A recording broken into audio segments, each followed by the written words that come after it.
E aí, pessoal, sejam todos bem-vindos ao podcast Amigos do Noivo, né? Esse aqui é um espaço onde a gente se reúne como amigos do noivo e a gente tá junto aqui para aprender mais sobre a Bíblia, para crescer em conhecimento sobre o Filho de Deus e juntos nós prepararmos o caminho, né, para o nosso Senhor Jesus.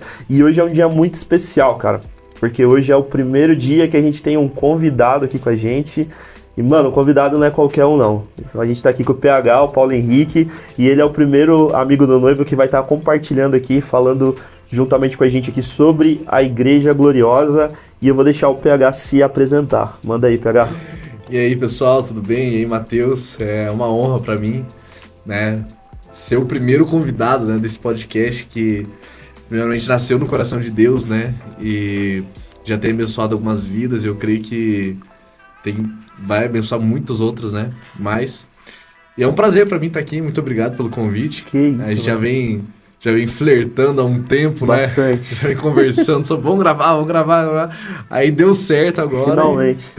Mas isso aí, bom, o Matheus já falou, né? Eu sou o PH, né? Meu nome é Paulo Henrique. E eu sou nascido em Curitiba, Paraná, curitibano, mas eu vim pra cá antes de ficar chato.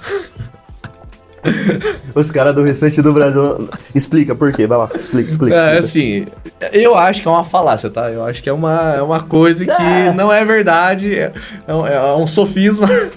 Não sei. O pessoal fala que curitibano é frio, que curitibano é chato, mas eu tenho um ponto, o curitibano ele é seletivo.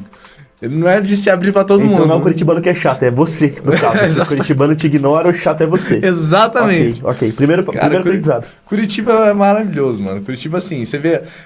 As notícias que acontecem de ruim lá, você vê assim...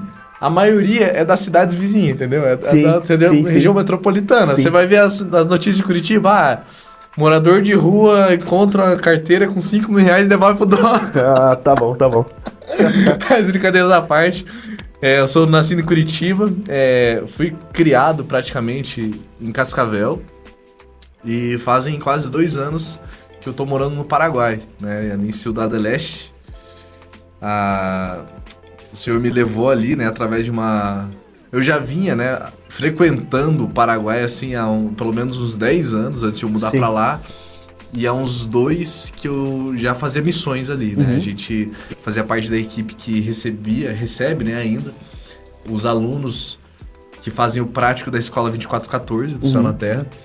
E a gente recebe o time que faz um período teórico lá e um período prático em alguns lugares do Brasil. E um dos práticos deles é no Paraguai. Legal. Né? Então a gente recebe o time e leva eles em lugares para colocar em prática aquilo que eles aprenderam na escola, né? Então... Sim. Tem orfanato, a gente leva eles, né, pra fazer missão no orfanato, no próprio microcentro ali onde a galera faz as compras, a gente faz missão ali, em baladas, né, na Zona Vermelha, no presídio, então a gente faz parte, né, dessa equipe, a gente faz isso.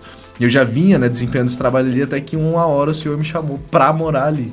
Sim. Né, porque eu gosto de falar assim, que missão você pode fazer... É aquela famosa frase, né? A missão ela é feita com os pés dos que vão, né? Com os joelhos dos que oram e com o dinheiro, né, daqueles que contribuem. Sim. Mas não tem como você fazer missão de verdade sem você encarnar no lugar. Né? Porque se fosse assim, Jesus não teria descido da terra. Ele teria salvar a gente lá de cima. Então, missão você precisa encarnar no lugar. Sim. E eu creio que foi isso que o senhor fez comigo. Assim, essa paixão pelo Paraguai, pelo povo paraguaio, já vinha dentro de mim. E aí teve uma hora que você já falou, não, agora você vai morar ali. E é onde eu tô agora, né? Eu estou trabalhando ali e, enfim... Nosso dia a dia precisa ser como de missionário, né? Então, tenho discipulado, né, paraguaios e estamos ali para honra e glória de Deus até quando o senhor quiser. E qual que é o maior desafio que você tem enfrentado? Tipo, o maior desafio para a igreja no Paraguai, né? Cara, a idolatria. Porque o país Paraguai, né? Ele é um país pouco evangelizado. Poucas pessoas sabem disso, mas somente 3% do Paraguai é cristão, evangélico. Sério? Eu achava que era o contrário. Somente 3% de evangélicos no Paraguai. Caramba. A maioria é católico. Tipo, 97% da... E às vezes, tipo, tá aqui do nosso lado, né? Pro pessoal que não entende, a gente tá a 150 quilômetros, né? Do Paraguai. E às vezes a gente tá preocupado com a África, por exemplo, e a gente não sabe que o pessoal aqui do nosso lado tá assim, cara. Uau. Exatamente. O Paraguai é um país muito idólatra, muito santo. Além disso, tem porque é um país indígena, né? Então tem uma cultura indígena muito forte. Tem os xamãs, tem os curandeiros. Sim. Né? Então, assim, é uma atmosfera espiritual muito pesada, sabe? É outro país, a gente acha que, porque a gente, que nem você falou, né? A gente mora perto, né? A gente tá aqui na fronteira. É a mesma coisa. Mano, você atravessa a ponte da amizade, é outro rolê. É outra cultura, é outro país, é outra nação, é outro tudo, sabe? Não tem como você fazer igreja no Paraguai da mesma forma como você faz igreja no Brasil, sabe? E o ambiente espiritual lá? O ambiente espiritual pesado, assim, por conta do contexto da Guerra do Paraguai, porque assim, os paraguaios que vão ver isso, né, quem tem maturidade vai saber entender isso, e eu não tô falando isso por mal, né, mas é uma leitura da realidade do Paraguai. Sim. Os paraguaios em si, os antigos, né, a nova geração nem tanto, mas acaba sendo influenciado pelos pais, eles são muito feridos pela Guerra do Paraguai. Eles têm isso pra gente, nós que somos brasileiros, isso é algo que, cara... Tem gente que nem sabe o que foi a Guerra do Paraguai. Maioria, te garanto. Não sabe nem o que aconteceu. Mas para os paraguaios isso é algo muito vivo. Isso é uma cicatriz aberta para eles. Então só pelo fato da gente ser brasileiro, a gente já tem uma barreira com eles. Entendeu? E então assim, a Guerra do Paraguai, praticamente todos os homens do país morreram. Né? O Solano Lopes colocou todos os homens na frente da batalha. Mais de 90% morreram. Crianças morreram na guerra. O Solano Lopes, né, na batalha de Acostanhú, ele colocou... Já não tinha mais homens para lutar na guerra. Ele pegou crianças, colocou barbas artificiais, né, postiças, e colocou eles no meio do mato para enfrentar o exército brasileiro. E... você tem uma carabina atirando em você no meio do mato, você não tá vendo quem que é, o que você faz? Você atira. Já é. E aí o exército brasileiro matou todas as crianças também. Então assim, o Paraguai foi devastado por conta da guerra. Não tem certo, não tem errado nessa guerra. Na minha visão geopolítica, os dois estavam errados. Tanto o Paraguai quanto o Brasil, quanto a Argentina. É uma guerra que não tem sentido nenhum. Mas ainda a Inglaterra, né? E assim, ninguém ganhou com essa guerra. Sim. Não teve nenhum lado que ganhou, todo mundo perdeu. E por conta disso, nós brasileiros somos... eles têm essa visão da gente, sabe? Tipo, vocês vieram aqui só pra explorar a gente. Vocês estão vindo aqui porque, enfim... E aí a gente tem que quebrar isso, né? E o engraçado é que já foram, várias gerações, né, cara? Foi 1800 e pouco, velho. A gente não tem nada a ver. Mais de 200 anos. Não tem nada a ver com o rolê e aí que tá... Só que depois, assim, a Guerra do Paraguai foi algo muito central para a história do Paraguai. Porque até então, tem até aquela ideia que o Paraguai era o país mais desenvolvido da América Latina. Sim. Cara, tipo assim, não era tudo isso. Era um país muito industrializado, já tinha indústria têxtil, tinha tudo para explodir. Só que com a Guerra do Paraguai foi onde começou a decair as coisas. Aí começou, cara, depois veio daí a guerra com a Bolívia, que foi a Guerra do Chaco. E aí depois veio ditadura, Stroessner. Então, tipo assim, a Guerra do Paraguai foi o ponto-chave onde as coisas começaram a cair no Paraguai. Tem uma carga muito pesada, né, sobre essa geração que... E aí, eu falei, né, da questão dos pais, né, que a maioria dos homens morreram. E aí o país foi recolonizado praticamente pelos indígenas, por mulheres. Então, é um país que tem uma paternidade...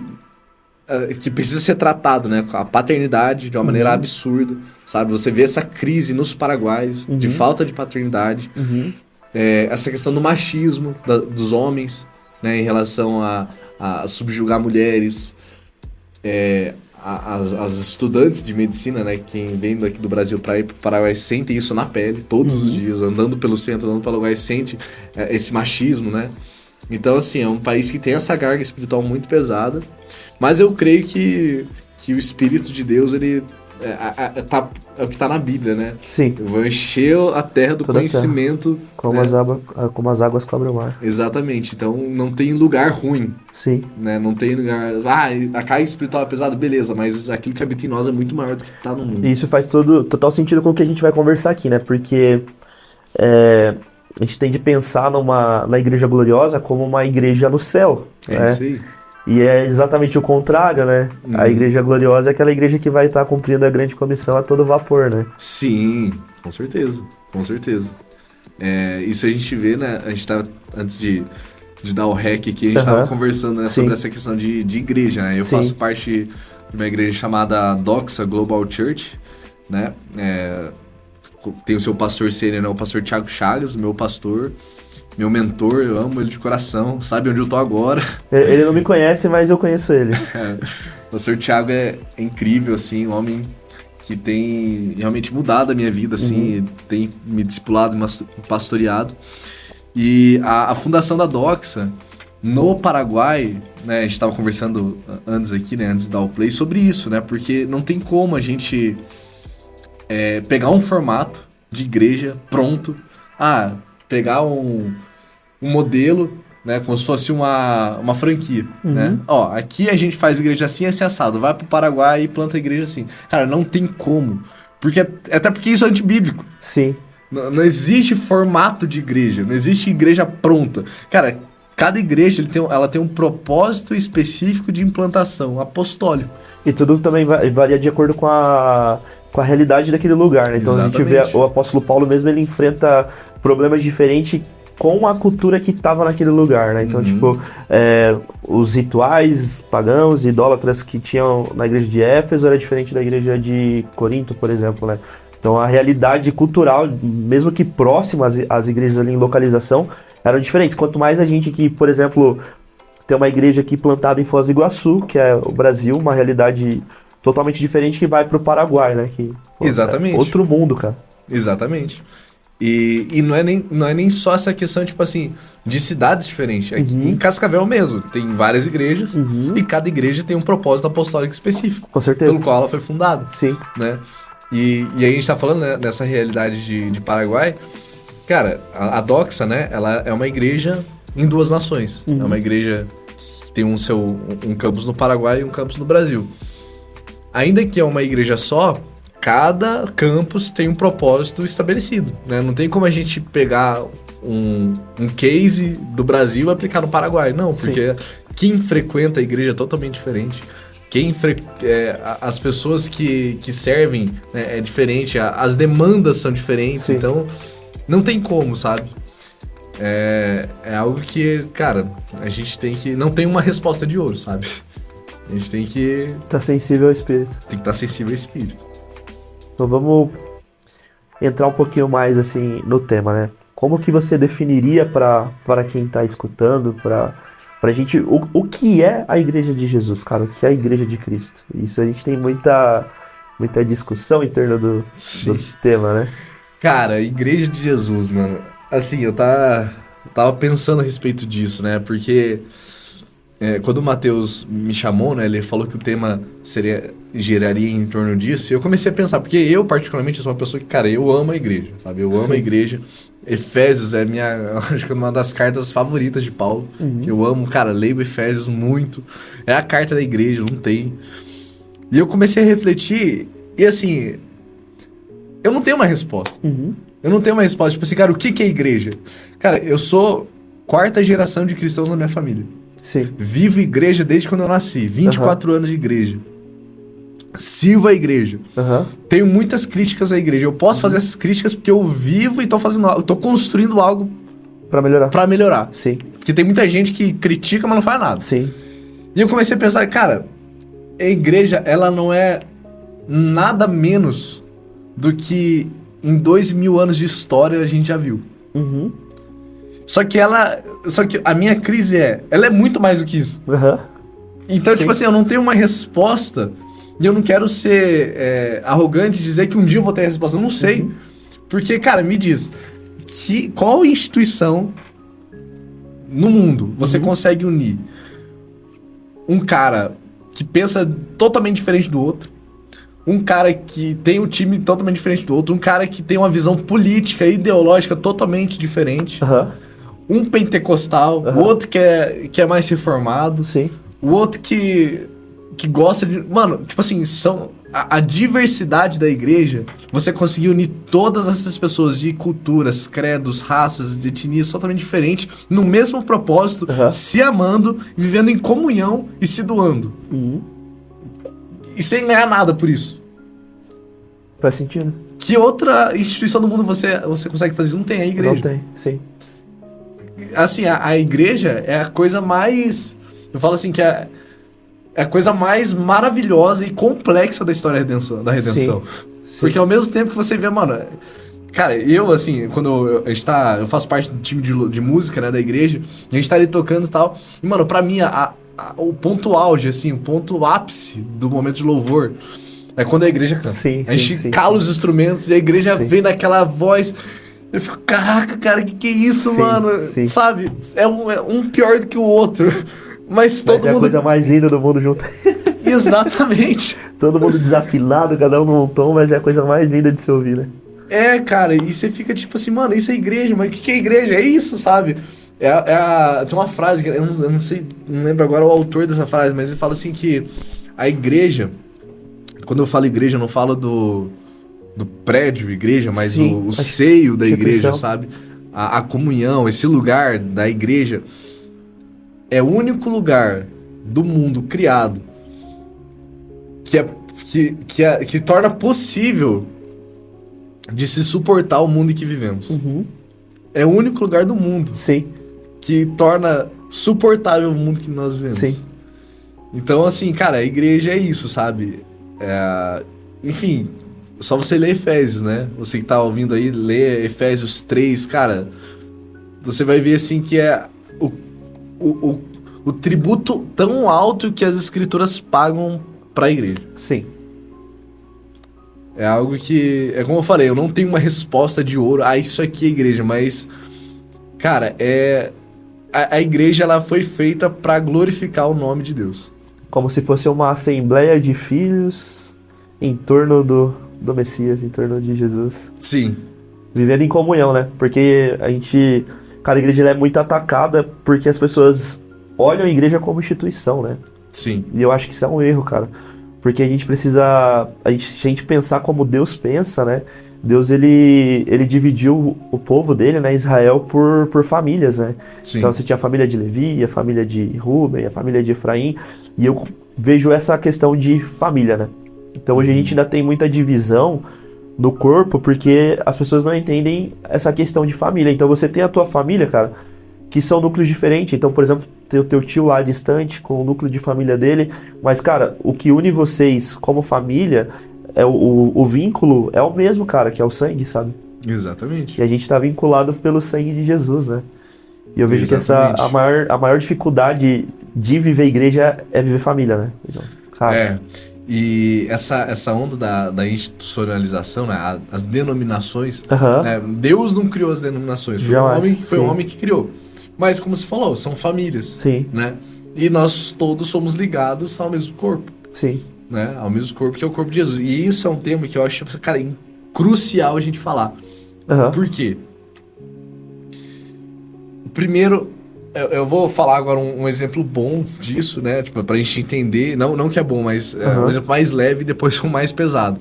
Mas, por exemplo, a gente fala sobre o contexto de igreja perseguida. Né? A gente fala, igreja perseguida, lá na janela 1040, não sei o que lá. E a gente fala assim, de maneira distante, sabe? Nossos irmãos lá do Paquistão, como se não tivesse nada a ver com eles, né? Só que, cara, não existe duas igrejas, mano. É isso. Não existe duas igrejas, não existe uma igreja perseguida e uma igreja livre. É uma só igreja. Então, assim, imagina, você que tá ouvindo, você tá andando na sua casa e aí você bate o mindinho do teu pé na beirada de um móvel. Não dá uma dor lascada, não é todo o teu corpo que sente dor? Então, por quê? Porque não é uma prótese que bateu. Foi o seu corpo que bateu. Ainda que o teu dedinho do pé bateu, mas o teu corpo inteiro sentiu dor. Essa era a dor que nós deveríamos sentir quando o irmão nosso é decapitado lá no Oriente Médio. Porque é o nosso corpo que tá morrendo. Sim. É o nosso corpo que tá sofrendo. Então, se nós vivemos um corpo só, a gente tem que sentir dor. Se nós não estamos sentindo essa dor, é porque nós não estamos vivendo literalmente o corpo de Cristo. Nós não estamos vivendo a comunhão verdadeira. Faz total sentido. E isso é tão perigoso, porque quais são as pessoas que Paulo fala que não devem tomar a ceia? Aquelas que não discernem o corpo de Cristo. Ó. E a gente, né, que veio de um contexto legalista, né? Sim. A gente tem essa ideia, tipo assim, nossa, examine o homem a si mesmo e tal, porque quem comer né, da minha carne e beber do meu sangue indignamente vai estar... Falando, não. Exatamente. E vai estar... Paulo fala, né, que se você não está discernindo o corpo de Cristo, você não deve tocar, né, na ceia. E a gente fica nessa questão de pecado. E o né? comer e beber indignamente é sem discernimento do corpo. Exatamente. E o comer e o beber indignamente, quando você não discerne o corpo, quando, primeiro, você não entende que aquilo que você faz durante a semana vai impactar no corpo. Sim. Então, assim, se você acha que você não deve satisfação pra ninguém, isso eu acho que a gente vai falar mais pra frente, né? Da questão da comunidade. Mas se você acha que você não deve satisfação pros seus líderes, daquilo que você faz durante a semana, então, meu irmão, não toca na ceia. E se você acha que você não tem nada a ver com o que tá acontecendo na igreja universal, e não é universal a igreja do Valdomiro, do homem do chapéu, não. A igreja universal que eu falo é a igreja católica. E não é católica também. A universal não é do Valdomiro, a universal é do Macedo. Do Macedo, verdade. Mas a igreja universal é essa igreja, a catolicidade do corpo de Cristo. Sim, né? Toda a igreja, desde Atos 2 até hoje. Essa é a igreja universal.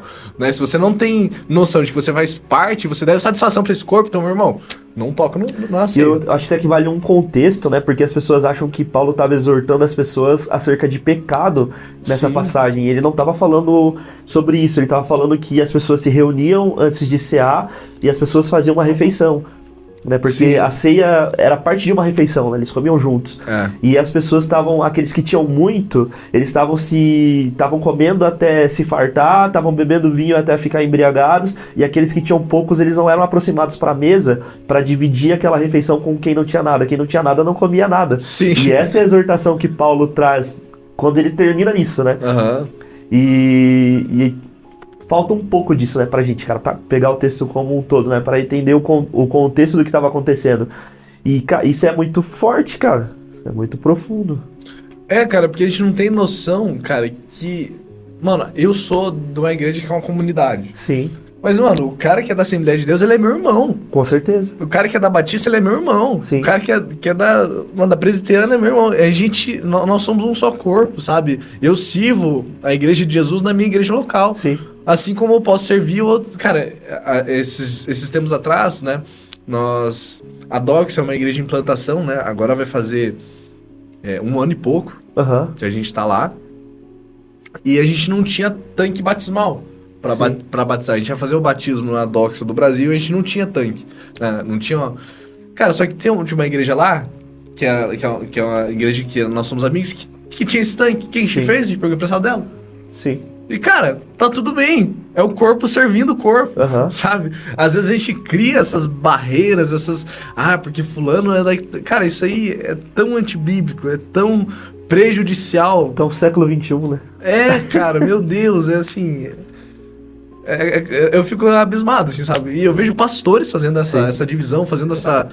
Não, porque eu tenho que proteger. Cara, o que vai manter os seus rebanhos ali, cara, primeiro, a pregação do evangelho, né? Então... Se você prega o evangelho, se você tem uma igreja saudável, você que é pastor, né? Se você prega o evangelho na sua igreja, se você constrói uma cultura saudável, por que você tá com medo das suas ovelhas irem em outro culto? Por que você tá com medo das suas ovelhas frequentarem outras igrejas?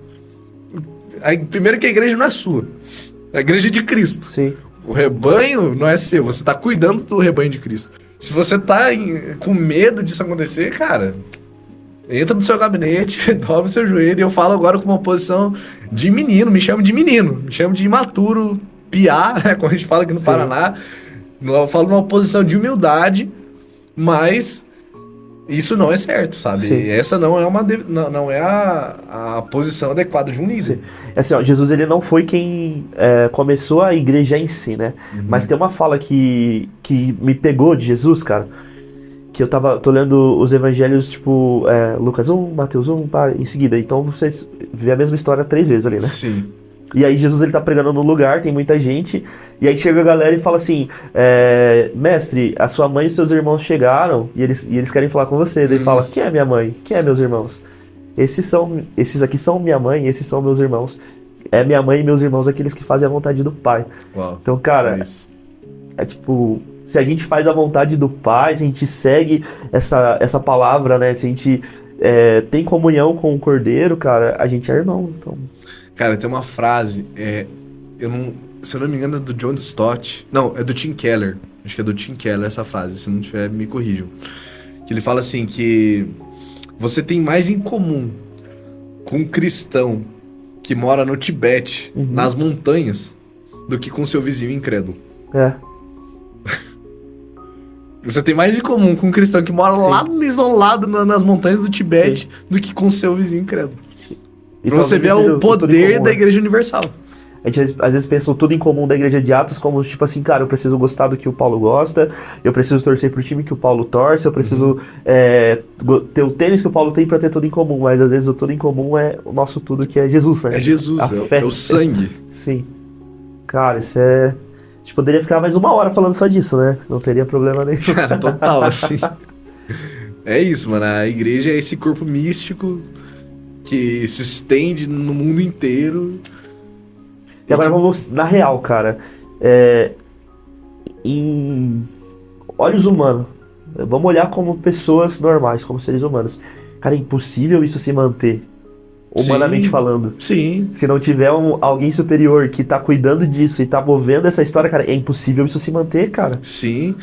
Esse é o segredo da igreja. Esse igual eu falei agora há pouco, né? No início. Qual instituição no mundo você consegue unir pessoas de várias etnias, de várias culturas, diversidade de todos os tipos, num único propósito, fazer com que essas pessoas sirvam sem pagar nada pra elas. Gastando, investindo, vivendo uma comunidade. Cara, isso é incrível. Só que, por que isso se torna possível? Porque quem tá edificando ali, aquilo ali não são homens. Quem edifica é Cristo. Sim. É por isso que dá certo. Exatamente. E é por isso que muita igreja dá errado. Por quê? A igreja, ela precisa ser edificada na pedra angular, que é Jesus. Se o centro da igreja local não for Jesus, se o centro da igreja local foi o pastor fulaninho famoso, mano, vai dar ruim. Total. Vai quebrar. Total. Porque a igreja, ela não deve ser construída em cima de homens. A igreja, quem edifica a igreja é Jesus. E essa é a grande cultura da honra, né, que vem sendo pregada no Brasil nos últimos 10 anos, que eu falo que não é a cultura da honra, é a cultura do me honra. Entendeu? Eu sou teu pai espiritual. Você foi ferido? Não, vem aqui que eu vou cuidar de você. Sim. Né? E aí, numa mão você passa o óleo e numa outra mão você coloca uma algema. Né? Não, eu vou cuidar de você e tal. Mas daí, quando você tá bem, aí eu começo a cobrar os impostos. Não, então você quer sair da igreja por quê? Não, mas lembra que eu te ajudei? Não, você tem uma dívida comigo. E aí começa essa cultura tóxica de líderes que são pais espirituais, mas não são pai de coisa nenhuma. E a igreja para de florescer, né? E a igreja, cara, fica em torno desse cara, entendeu? Em vez de ser em torno de Jesus, ele fica em torno desse cara. E aí, essa é a dúvida que a gente precisa colocar em quem tá ouvindo. A igreja que você frequenta é uma igreja saudável? É uma igreja biblicamente saudável? Sim. Aí você vai ter uma resposta no seu coração. Mas será que o julgamento que você tá fazendo é o julgamento certo? Será que você sabe que é uma igreja saudável? Às vezes nem lê a Bíblia, né? Às vezes nem a pessoa sabe que é uma igreja saudável. Porque a gente vai, de repente... a gente frequenta conferências, né? Sim. Visita igrejas, aí... E aí... Nossa, isso aqui é a igreja perfeita. E aí acaba pecando contra a igreja, desmerecendo as igrejas que tem na cidade.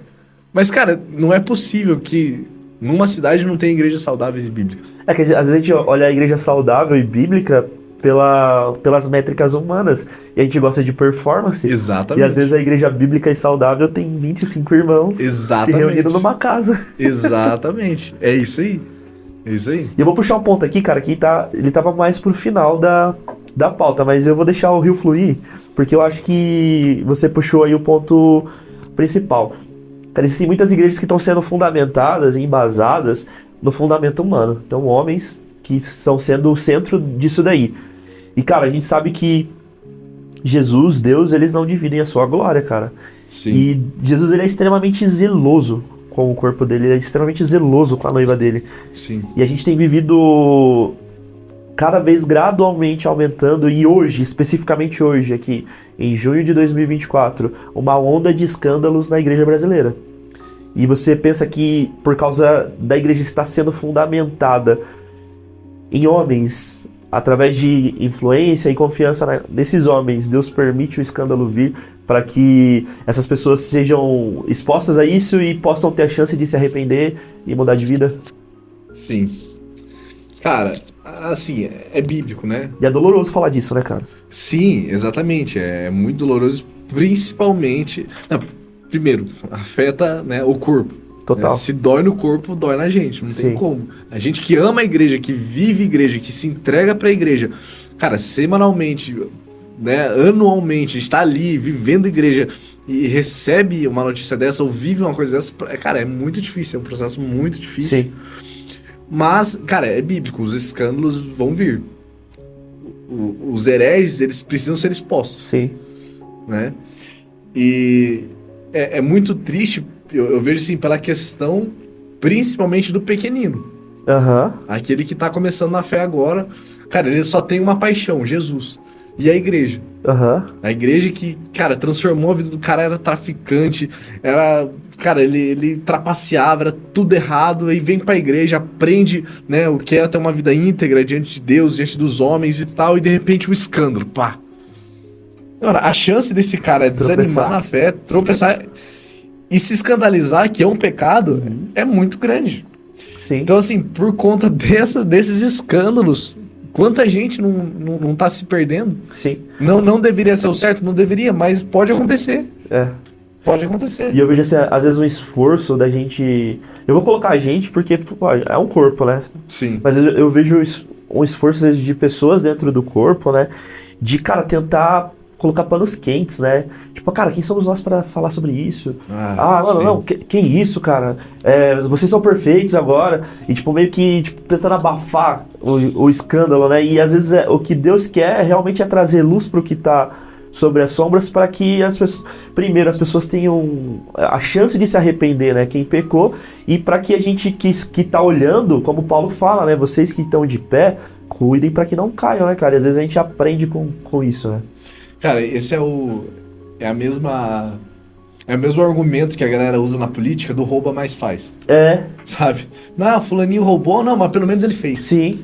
Cara, se a gente trazer isso pro âmbito religioso, vai ficar, não, sim, eu fez tudo isso aí, mas pelo menos tá salvando gente. Não, é pastor, não fala assim. Pô. Né? Apóstolo, não fala assim. Meu Deus do céu, né? Tem que beijar o anel do cara. E outra, essa questão, tipo assim, vocês estão criticando aí, mas vocês estão pregando o evangelho? Isso. Cara, a crítica a esses caras, e não é eles como pessoa, é as atitudes e o ensino.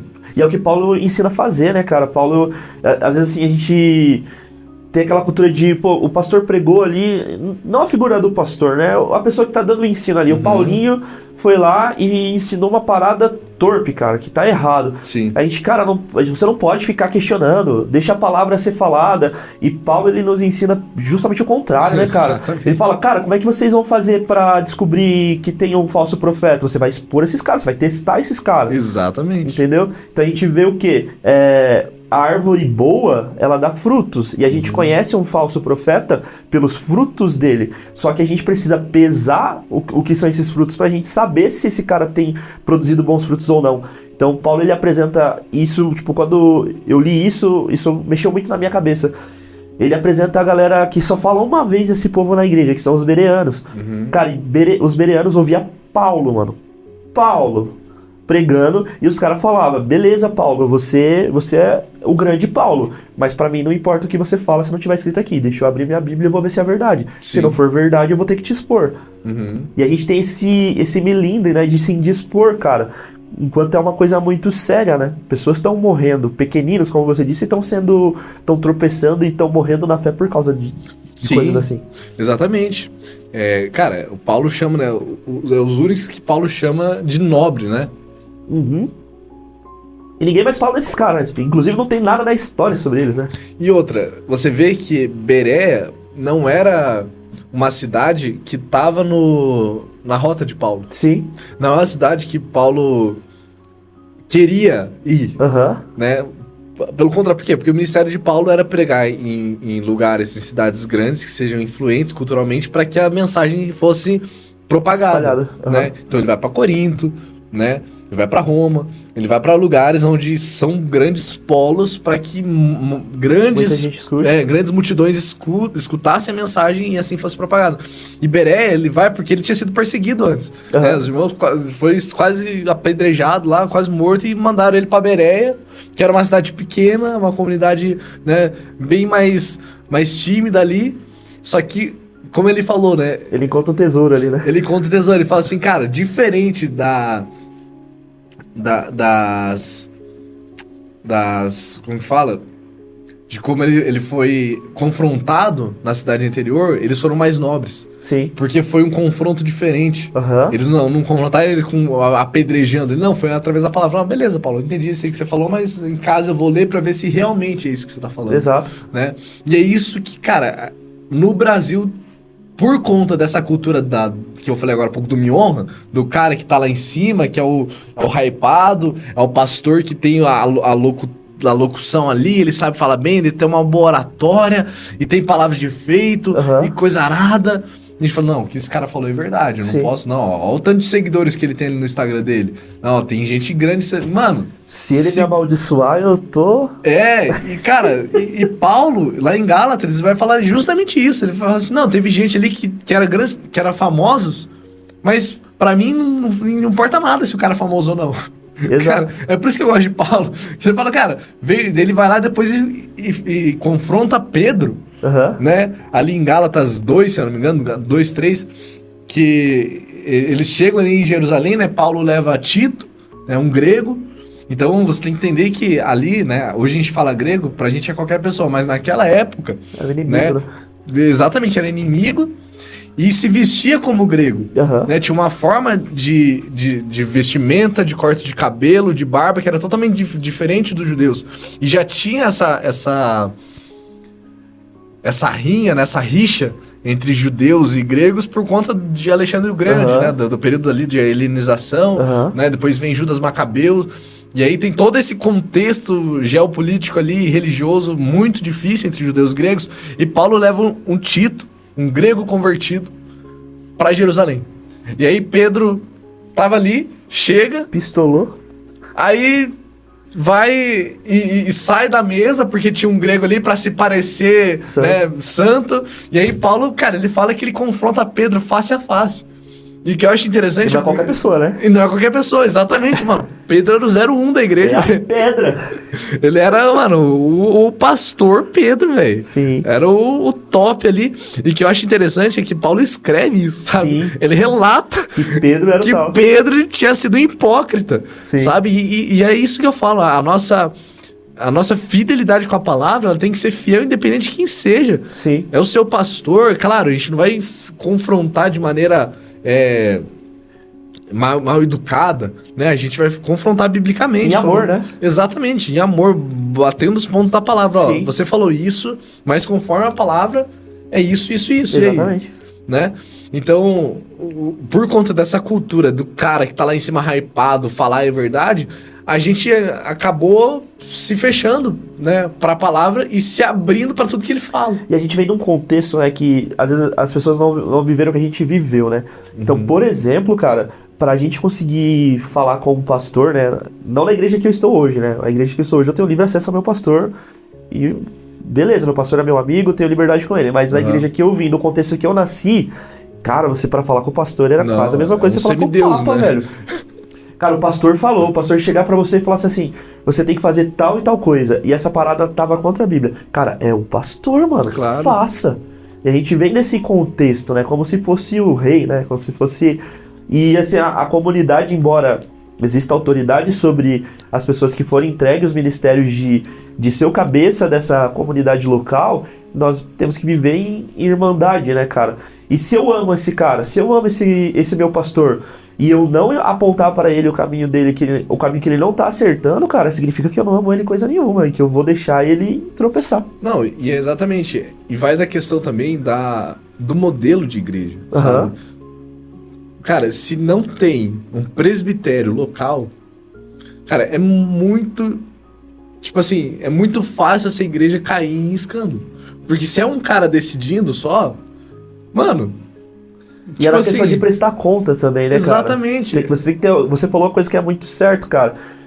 Ter alguém para prestar conta. Então, tipo, sim, se você não tem alguém para prestar conta, você fica muito livre para fazer o que você bem entender e quando você bem quiser, né, cara? Não, exatamente. O pastor Leandro Vieira, pastor da Família dos que Creem, né, lá de Curitiba, um pastor que é amigo nosso, amigo do meu pastor, já trouxe ele numa conferência e tal. Eu tava lá, inclusive, esses dias lá em Curitiba. Ele conta, né, que o presbitério dele, né, tem um cara lá que ele discipulou esse cara. Ele pregou pra esse cara. O cara aceitou Jesus por intermédio da pregação dele. Ele discipulou tudo que ele sabe de evangelho hoje é por conta dele, né? E aí ele tava plantando uma igreja em Joinville e aí esse pastor dessa igreja perguntou pra ele, falou assim, pastor, me dá um exemplo de presbitério. Como é que funciona uma reunião de presbitério na sua igreja? Aí o pastor Leandro falou assim, cara, você quer um exemplo? A gente tava lá numa reunião de presbitério numa quarta-feira e eu comecei a falar, porque eu sou assim, eu falo, e quem conhece o pastor Leandro sabe que ele é bem energético assim na sua fala e tal. E aí esse outro cara que ele tinha discipulado pegou, bateu deu um tapa na mesa e falou assim, Leandro, cala a boca! Só que tipo assim, não tinha risadinha, não tinha piada nenhuma. Ele falou, cala a boca, você fala demais. E ele deu outro tapa e já falou, mano, você fala demais, fica quieto. Por que ele fez isso? Porque o que tinha sido ensinado para ele sobre a igreja e sobre o evangelho era aquilo que a Bíblia falava e não aquilo que o Leandro achou que era certo. Sim. Então, por um cara falar isso pra alguém que o discipulou, mano, ele tem que estar, tipo assim, num ambiente muito saudável. Porque assim, se eu, né, vamos colocar agora no outro lado, o cara, a liderança tóxica, sim, né? É um cara que é o pastor da igreja que discipulou o cara vai e fala isso pra ele. Qual que seria a primeira reação dele? O que você tá falando? Quem que é você? Você acha que você é? Porque fui eu que te discipulei. É tipo assim, é algo como se o cara devesse alguma coisa pra ele, sim, sabe? E mano, é totalmente errado, porque sim, como é que você vai cobrar o que foi te dado de graça, sabe? Então, nessa questão de prestar conta, é isso, sabe? É um ambiente saudável, onde você vai poder ser confrontado. E tem coisas, Mateus, que Deus vai fazer em você somente por intermédio da igreja. Sim. Tem coisas que você só vai ser abençoado e lugares que você pode acessar por intermédio do corpo de Cristo. Que você fica, não, porque é eu e Deus, né? Eu sou a igreja. Mano, você não é a igreja, velho. E Jesus se move através do seu corpo, né, cara? A igreja, ela é o método de Deus pra alcançar a terra. De Jesus, né? E é tão louco isso. E a gente fica nessa... Cara, é por isso que assim, eu falo, né? Que eu fico indignado com gente que é desigrejado, que fala que a igreja sou eu e não sei o que, não preciso congregar. Gente, presta atenção nisso aqui. Efésios 3. Sei lá, Efésios 3:10. Vocês sabiam que a igreja ensina os anjos a adorar? Uau. Deixa eu pegar aqui pra vocês não acharem que é heresia. A Bíblia, Miguel, se quiser. Aqui. Inclusive, eu acho que a fita tá em Efésios, mano. Ou tá em Coríntios, certo? Boa demais. Um do outro.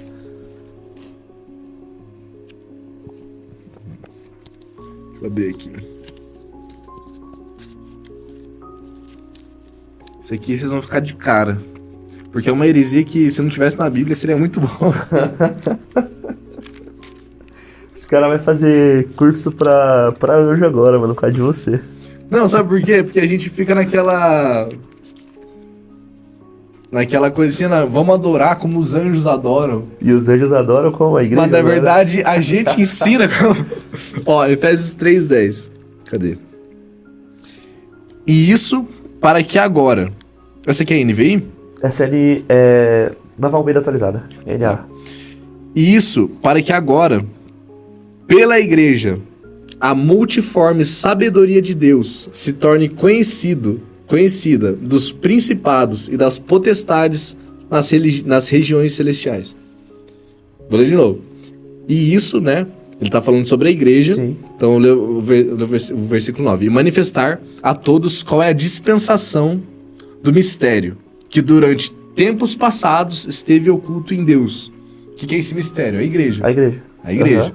Né? Que desde a eternidade passada, Deus já tinha dentro de si, elegeu um povo, né, para si. Então esteve oculto em Deus que criou todas as coisas. E isso para que agora, pela igreja, ou seja, através da igreja, através do surgimento da igreja na história, do derramar do Espírito, a multiforme sabedoria de Deus se torne conhecida dos principados e das potestades nas regiões celestiais. Uau. Então, pelo surgimento da igreja, existia uma face algo que de Deus que estava escondido, que nem os anjos conheciam. Uau. Os que é os principados e potestades nas regiões celestiais? São todos os seres celestiais que foram criados por Deus antes da criação do mundo. Sim. E aí, existia uma face de Deus, uma face dessa multiforme sabedoria de Deus que não havia sido revelada ainda. Nem para eles. Que só foi revelado através da igreja. Quando a igreja surge na Terra. Uau. Você vê o tributo que as escrituras pagam pra igreja. E tem gente que fica orando pra anjo, né? E tem gente, não, que ora pra anjo e que não bota fé na igreja. Que fala, não, eu não preciso ir na igreja. Sim. Eu não preciso ir, aqui de casa mesmo, eu adoro a Deus, eu faço bem pro próximo, né? Eu faço minhas boas obras, adoro a Deus porque a igreja sou eu. Cara, não, velho. Vai perder tudo que Deus tem pra fazer na terra, tudo que Jesus vai fazer, porque ele se move através do corpo dele, né? A única instituição no mundo que pode te mandar pro inferno é a igreja. Porque o que Jesus fala? Aquilo que vocês ligarem na terra será ligado no céu. Aquilo que vocês desligarem na terra será desligado no céu. Vocês quem? O presbitério. O presbitério apostólico. Aquilo que eles desligarem na terra, mano. Se o presbitério entender que você é um anátema, que você não tá se arrependendo, que você não merece caminhar com o corpo, você tá sendo prejudicial pro corpo, vai te desligar e você vai pro inferno. Até você se arrepender. E Paulo era duro com isso, né, cara? Ele falava, cara, expulsa. Exatamente. Assim como Alexandre e Mineu entrega a Satanás. Para que aprenda a não blasfemar. Exatamente.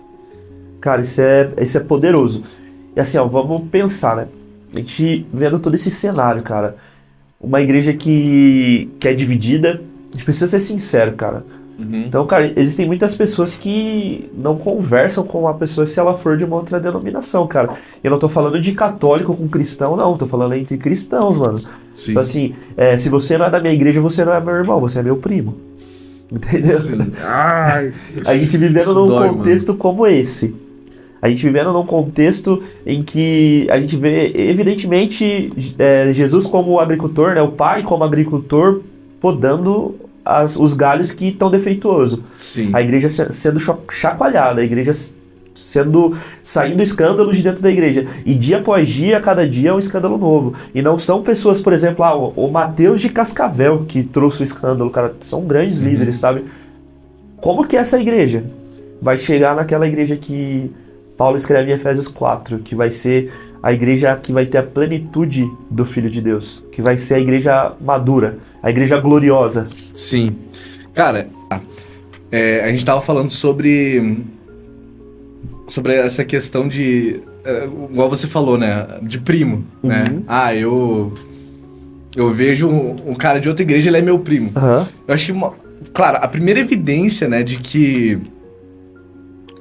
você realmente entendeu o que é ser corpo de Cristo é quando você entende essa questão da irmandade, da comunhão, né? E outra coisa que eu vejo, eu que moro ali no Paraguai, eu vejo muito isso, e eu acho horrível, tipo, qualquer pessoa, e ainda mais cristão. Não, porque Paraguai, Deus livre. Argentino, meu Deus do céu, nenhum presta. Não, porque árabe é tudo dinheirista. Cara, a primeira evidência de que você entendeu o que é viver igreja é quando você deixa a xenofobia de lado. Porque quando você olha para Apocalipse, qual que é a visão que João tem do trono? Gente de todos os povos, línguas, tribos e nações. Então, quando você aprende a viver em outra comunidade e você aprende a amar essa comunidade e amar as pessoas e amar a cultura, e aí você muda, vai pra outro lugar e faz a mesma coisa, você começa a falar, cara, uau, agora eu tô vendo o reino de Deus. Porque o reino de Deus, ele não é uma placa de uma igreja. O reino de Deus, ele tem um rei, que é Jesus, Ele tem uma forma de governo e ele não tá nem aí para aquilo que você acha. É essa a realidade do reino. Inclusive em Salmos 2, quando os governantes eles se reúnem para contrapor, né, o reinado de Jesus, a resposta de Deus para eles é dar risada da cara deles. Exatamente. Põe-me a caçoar deles, né? Exatamente, ele dá uma risada. Então, cara, eu acho que, assim, que nem eu falei, a resposta dessa pergunta, ela vai bem de encontro com a da primeira, o que é a igreja, assim. Sim.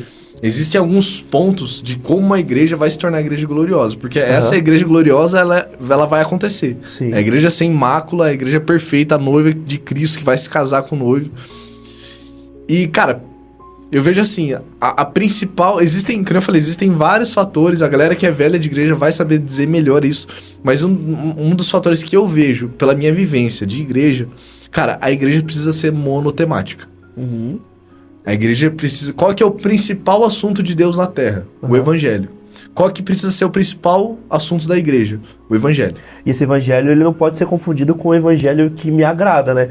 Esse Evangelho aqui existe um rei, existe um reino, esse Sim. rei vai vir, vai estabelecer o reino dele e ele quer te convidar para reinar com ele. Então, Sim. assim, a gente vê que, beleza, existe também muito essa visão de que, tipo, cada pessoa ela tem um evangelho. Um cara quer pregar mais a parada focada na cruz, outra pessoa quer focar mais ali, e o evangelho de Deus é um.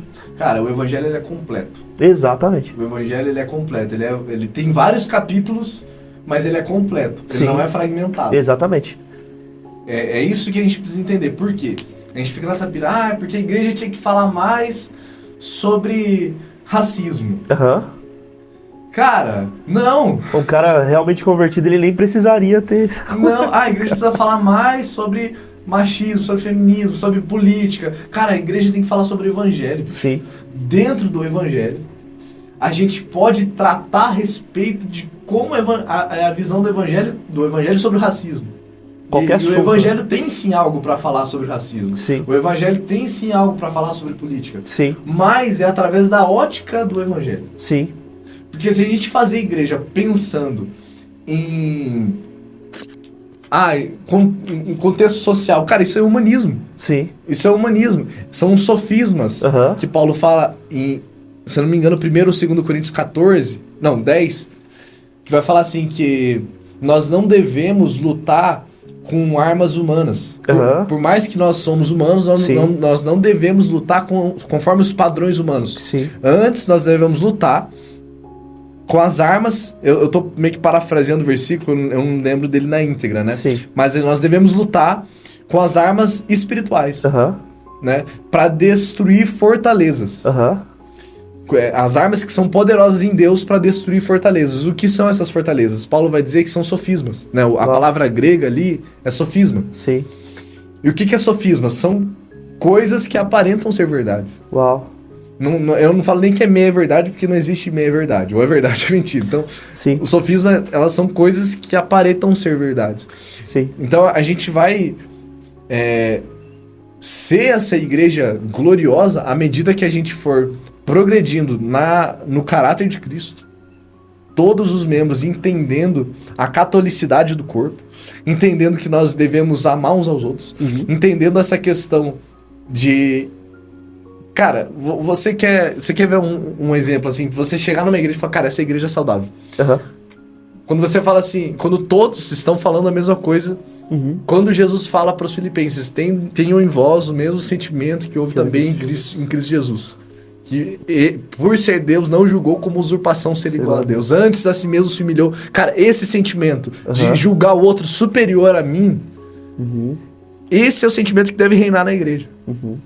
Esse é uma das evidências de uma igreja saudável. Sim. Sabe? Tipo, cara, você vem me confrontar, eu não fico, cara, o Mateus acabou de se converter, quem que é você pra falar? Não, mano, você é superior. Sim. Cara, glória a Deus por você. Se eu não concordo com o que você fala, eu falo, cara, glória a Deus por aquilo que ele depositou em você, que você está me falando comigo, mas eu não concordo, mas eu te amo mesmo assim. Porque eu não me relaciono com você através de você. Eu me relaciono com você através do Cristo que habita dentro de você. Sim. Entendeu? É Sim. por isso que nós devemos viver em comunhão. É aquilo que a gente estava falando antes. O elo que liga o corpo não são pessoas, é Jesus. Sim. É o Espírito Santo. Então, como que a gente vai se tornar essa igreja gloriosa? Cara, crescendo a estatura de Cristo. Crescendo à medida do confronto, primeiramente, da palavra. E do conhecimento do Filho de Deus, né? Exatamente. E Buscando conhecer Jesus. Esse conhecimento, ele é mais do que um conhecimento teológico, né? Um conhecimento de causa, né? Viver o chão de fábrica. Com ele, eu sei quem ele é, eu sei do que ele gosta, eu sei o que ele não gosta. E eu vejo assim nessa missão, e é uma coisa que, cara, muito perdida. A gente precisa, não é nem resgatar, porque eu acho que nunca existiu isso na igreja brasileira como um todo, mas a atuação dos 5 ministérios, sabe? Sim. Porque Paulo, ele mostra que o que edifica a igreja é Cristo, né? A igreja é edificada em Cristo, mas a ferramenta que vai fazer essa igreja crescer no conhecimento do Filho de Deus e vai chegar na estatura do varão perfeito é a atuação desses 5 ministérios, né? E é você saber qual que é o lugar de cada um na construção desse corpo, né?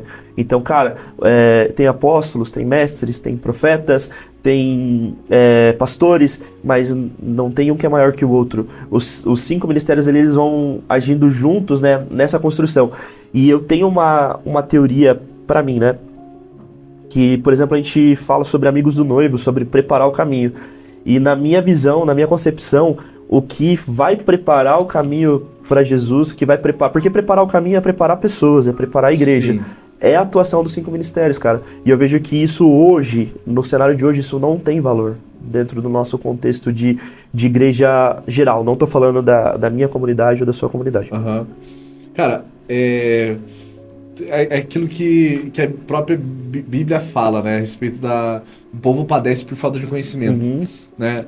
O que eu vejo no problema, falando especificamente de igreja brasileira, nós pegamos algumas doutrinas ou algumas visões, né? Eu não vou nem chamar de doutrina isso, mas eu vou chamar de algumas visões, algumas ênfases visionárias e chamamos isso de doutrina. Nós pegamos algumas coisas, não, agora isso aqui é doutrina da igreja, isso aqui é visão. Por quê? Tipo, é o que eu falo da questão da igreja ser monotemática, sabe? O líder lá tem uma pegada mais evangelística. Aí vai lá, não, essa igreja é evangelística porque a visão da igreja é ser evangelística. Não! Uma parte, né? Tá ligado? Não, isso não é igreja. Isso deve ser uma parte da igreja. Então a gente pega pontos específicos e chama de visão e bota de doutrina e isso aqui é igreja. Não, cara, isso não é igreja. E quando eu falo disso, né, você falou aí dos 5 ministérios. Tem muita gente que, até brinco, né? A questão da linguagem do amor, né? Do Gary Chapman, acho que é o nome, não sei o nome do autor, mas acho que é uma coisa assim. Tá lá, as 5 linguagens do amor. Aí isso, tipo assim, nós que somos cristãos, nós não acreditamos em signo, né? Só que daí fica esse negócio da linguagem do amor, né? Porque eu sou palavra de afirmação e toque físico. Porque eu sou atos de serviço. E vira o signo gospel. E na real, se você for ver, você se encaixa em... Mano, isso é uma heresia, velho. Isso é uma heresia lascada. A gente deve amar outra na medida que Cristo nos amou. Sim. Entendeu? Claro, é óbvio que num relacionamento você vai entendendo a forma como a pessoa é amada e você vai, né, agregando isso, né, na forma como você vai amar. Mas não é uma doutrina, velho. Sim. Isso não é uma doutrina. Sim. E quando a gente fala de 5 ministérios, a gente vê isso, beleza, agora eu sou evangelista, agora eu preciso estar na rua evangelizando e tal, e eu sou evangelista. E, cara, isso não é o trabalho do evangelista. O trabalho do evangelista, segundo Efésios 4, que é os 5 ministérios, é treinar o corpo. Exato. Para evangelizar. Capacitar o corpo. E tudo isso baseado na doutrina dos apóstolos. Exato. O mestre, ele vai ensinar a doutrina dos apóstolos. O profeta, ele vai profetizar aquilo, né, que estava nos profetas do Antigo Testamento e a doutrina dos apóstolos. O pastor, ele vai pastorear, vai cuidar à medida da doutrina dos apóstolos. E você vê que a gente não pensa na opinião de Jesus, né, para isso. Então, cara, eu vejo muitas vezes que você pega um líder e você vê que esse cara tá batendo cabeça, mano. Esse cara não tá conseguindo desenvolver. E aí, cara, você vê, cara, nitidamente que esse cara tem uma chama apostólica, mano. O cara planta a igreja e a igreja floresce. Mas o cara não consegue pastorear bem. E aí, tipo, não, mas eu sou pastor, cara. Mas por que você é pastor? Porque eu sou pastor, e acabou. E a gente não se importa, tipo, cara, qual que é a opinião de Jesus sobre a minha atuação no corpo? O que Jesus quer que eu faça? Eu te dei o meu exemplo. O meu sonho era ser o Brunão Morada, cara. Era tá cantando por aí, cara. Cantor Matheus Félix. Mas, cara, Deus me chamou pra uma coisa diferente. E ele me capacitou pra isso, cara. Esse engano, entendeu? Que a gente vê desse contexto, né, totalmente diferente, a gente acha que funções específicas é o nosso ministério. Exato. Meu ministério é a bateria. Cara, o nosso ministério é o Ministério da Reconciliação. Sim. Esse é o único ministério que foi dado a nós. Ministério da Reconciliação. Como que eu vou atuar no Ministério da Reconciliação? Cara, eu posso tocar, eu posso cantar, eu posso pregar, mas tudo isso com a ênfase de reconciliar a Cristo. Sim. Entendeu? Então, é isso. A gente fica nesse falso entendimento do que é os 5 ministérios e por isso a gente padece. A gente acha que os 5 ministérios são como os ministérios da igreja, né? Ah, cara, agora eu sou profeta, então, mano... Sim. O cara passa por você, o cara já... Cara, e outra, acha que o profeta é isso, né? Que é profetizar. Exatamente, cara. E tá muito mais ligado o ministério profético em direção, né? Eu entrei muito... Eu tinha muita crise em relação a isso, porque eu comecei, tipo assim, quando Deus me chamou, né? Eu comecei como evangelista. Sim. Né? Eu via pra rua, a gente tem inclusive um ministério que é o Find, que é o evangelismo nas baladas. Nós fazemos evangelismo em bares, boates, treinamos a galera pra ali, e eu achei que eu era evangelista. Não, meu ministério é evangelizar. Só que, quando Deus me deu o Find, que é esse método de evangelismo em baladas, ele me deu um treinamento pré, durante e pós. E eu falei, cara, isso aqui é muito maior do que o evangelismo, isso aqui é um treinamento. Sim. Isso aqui, a igreja brasileira precisa conhecer isso aqui. E como que eu vou atuar de maneira efetiva nisso aqui? Atuando no ministério de mestre. E eu entendi que Deus estava me chamando para o ministério de mestre. Mas não era evangelista? Cara, então, você entende? Que o propósito é treinar depois, o corpo. Né? Exatamente. E muitas vezes Deus vai fazer a gente transitar por todos os ministérios. Vai ter um que você vai ter a ênfase, que você fala, mano, esse cara é evangelista. Esse cara é mestre. Sim. Só que, de certa maneira, você vai transitar entre os ministérios. Sim. E a igreja precisa ter os 5 ministérios rodando. Precisa ter pessoas fluindo nos 5 ministérios. Sim. Pra você chegar num culto e falar, cara, eu tenho uma dúvida teológica. O que eu falo? Fala com o fulano de tal que ele é mestre, cara. Entendeu? E é essa medida que a igreja vai se aperfeiçoando e vai crescendo, pra se tornar essa igreja gloriosa. E como que Jesus, ele se importa com isso, né, cara? Às vezes a gente fica pensando assim... Cara, como eu queria ter um ministério, cara, eu queria ser mestre. Eu queria o dom de profecia, cara, eu queria o dom de maravilhas, eu queria o dom de cura, eu queria. Mas, cara, não é que você queria, mano, você tem que pensar o seguinte: aquele irmão ali precisa que alguém tenha o dom de cura, porque Deus, ele deu os ministérios e os dons pra edificar a igreja, cara. Sim. Então, o dom, tirando a variedade de línguas, né? Ele não me serve pra nada, porque se eu, por exemplo, eu fui batizado com o dom de cura, cara, é pra servir a igreja. Entendeu? Não é pra edificar a minha própria vida, não é pra que eu me engrandeça, né, cara? E o único dom, tipo assim, que edifica a você mesmo é o dom de línguas. E Paulo ainda fala pra ele, fica... Deixa e exatamente, e você vê o paradoxo que a gente vive... Cara, a crise, eu chamo de crise. Sim. Que a gente vive numa igreja, na igreja brasileira. Sim. Cara, qual que é o dom mais evidenciado e mais pregado e mais, cara, Sim. imposto... nas igrejas, principalmente pentecostais, e nesses movimentos, né, novos que surgiram aí, que tem essa ênfase muito grande. O dom de línguas. Até que o sinônimo, né, ele é tão assim, porque se você chegar pra pessoa e perguntar assim, você foi batizado com o Espírito Santo? Aí enquanto eu não tinha o dom de línguas ainda, eu quebrava as pessoas. Eu falava, cara, sim, quando eu recebi Cristo.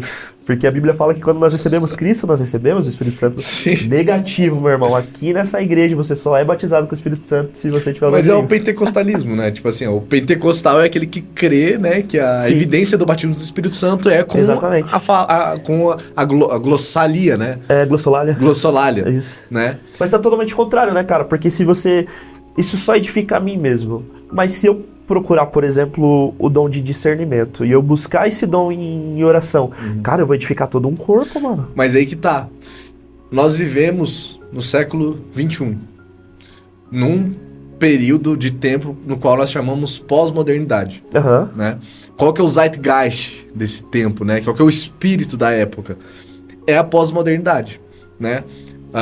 Tem um filósofo francês, Jean Lyotard, que ele fala, né, que, resumidamente, o indivíduo pós-moderno é aquele indivíduo que ele não acredita em metas narrativas. Ele não acredita em verdades supremas, né? Ele é... Daí Não tem preto filho... nem branco, tem o cinza só. Exatamente. Nada é verdade. Pode ser verdade pra você, mas não é verdade pra mim. E aí a pós-modernidade, ela tem um filho, que é o relativismo. Que ele vai vendo para dentro da igreja com relativismo teológico. E aí entra no liberalismo, que daí você vem aí Ed René, Vitor Azevedo, tantos outros caras que partem do pressuposto do liberalismo teológico. E, cara, e exatamente essa doutrina, cara, que tem afastado desde sempre a igreja do conhecimento do fim, cara. Você vê que a igreja mundial, e não é a mundial do Valdomiro, a igreja do mundo, ela não se preocupa com o fim, cara. Sim. E vem desse pensamento. É porque não tem essa preocupação escatológica, não é algo imposto pelo liberalismo teológico. Exato. Por quê? Porque o liberalismo teológico é o paz e amor. Sim. Né? Ele não crê num Cristo justiceiro. Sim. Justiceiro, eu falo num Cristo que aplica justiça. Sim. Num Cristo que mata. Sim. Num Cristo que fala, que pisa a cabeça dos inimigos. Que vai pegar Jezabel e seus filhos e colocar numa cama. Sim. Entendeu? E quando eu falo, né, da pós-modernidade, nós vemos, esse é o zeitgeist desse tempo. Isso explica muito do que nós vivemos na igreja brasileira. Por que o dom de línguas é o dom mais evidenciado? Porque é um dom que edifica a si mesmo. E a gente é egoísta. E a gente vive num ambiente pós-moderno egoísta, porque eu não quero saber. Sim. Cara, essa é uma das maiores críticas do Marco Teles em relação à igreja worship, que eu concordo com ele, né? Esse formato de igreja, e eu não tenho nada contra isso, né? Tá tudo bem, às vezes, né? Não de todo certo, mas sim, tem algumas ressalvas, mas enfim, não quero julgar, mas é uma crítica que eu acho que é válida. Uma igreja, mano, nós vivemos num país onde nós somos conhecidos pelo samba, pelo carnaval, por cores. Nós temos, mano, 6 biomas num país só. São 6 biomas, né? Ou é 4? São 6, né? São 6 biomas. Nós vivemos num país onde nós temos 6 biomas. É um país, cara, Mata Atlântica, nós temos a Mata Amazônica, nós temos uma relatividade de cores, de tudo, e aí você entra dentro de uma igreja, é um país conhecido pelo samba, pelo pagode. Cara, a gente tem uma diversidade muito grande. O que é um brasileiro? Não tem como definir esteticamente um brasileiro. Sim. Nós tem uma diversidade muito grande. Daí a gente vem pra dentro da igreja, é tudo preto, uma música com notas menores, aquele pad, as luzes baixas, as pessoas chorando. Você fala, cara, o que é isso? Tipo, mano, a gente sucumbiu no espírito da época. Sim.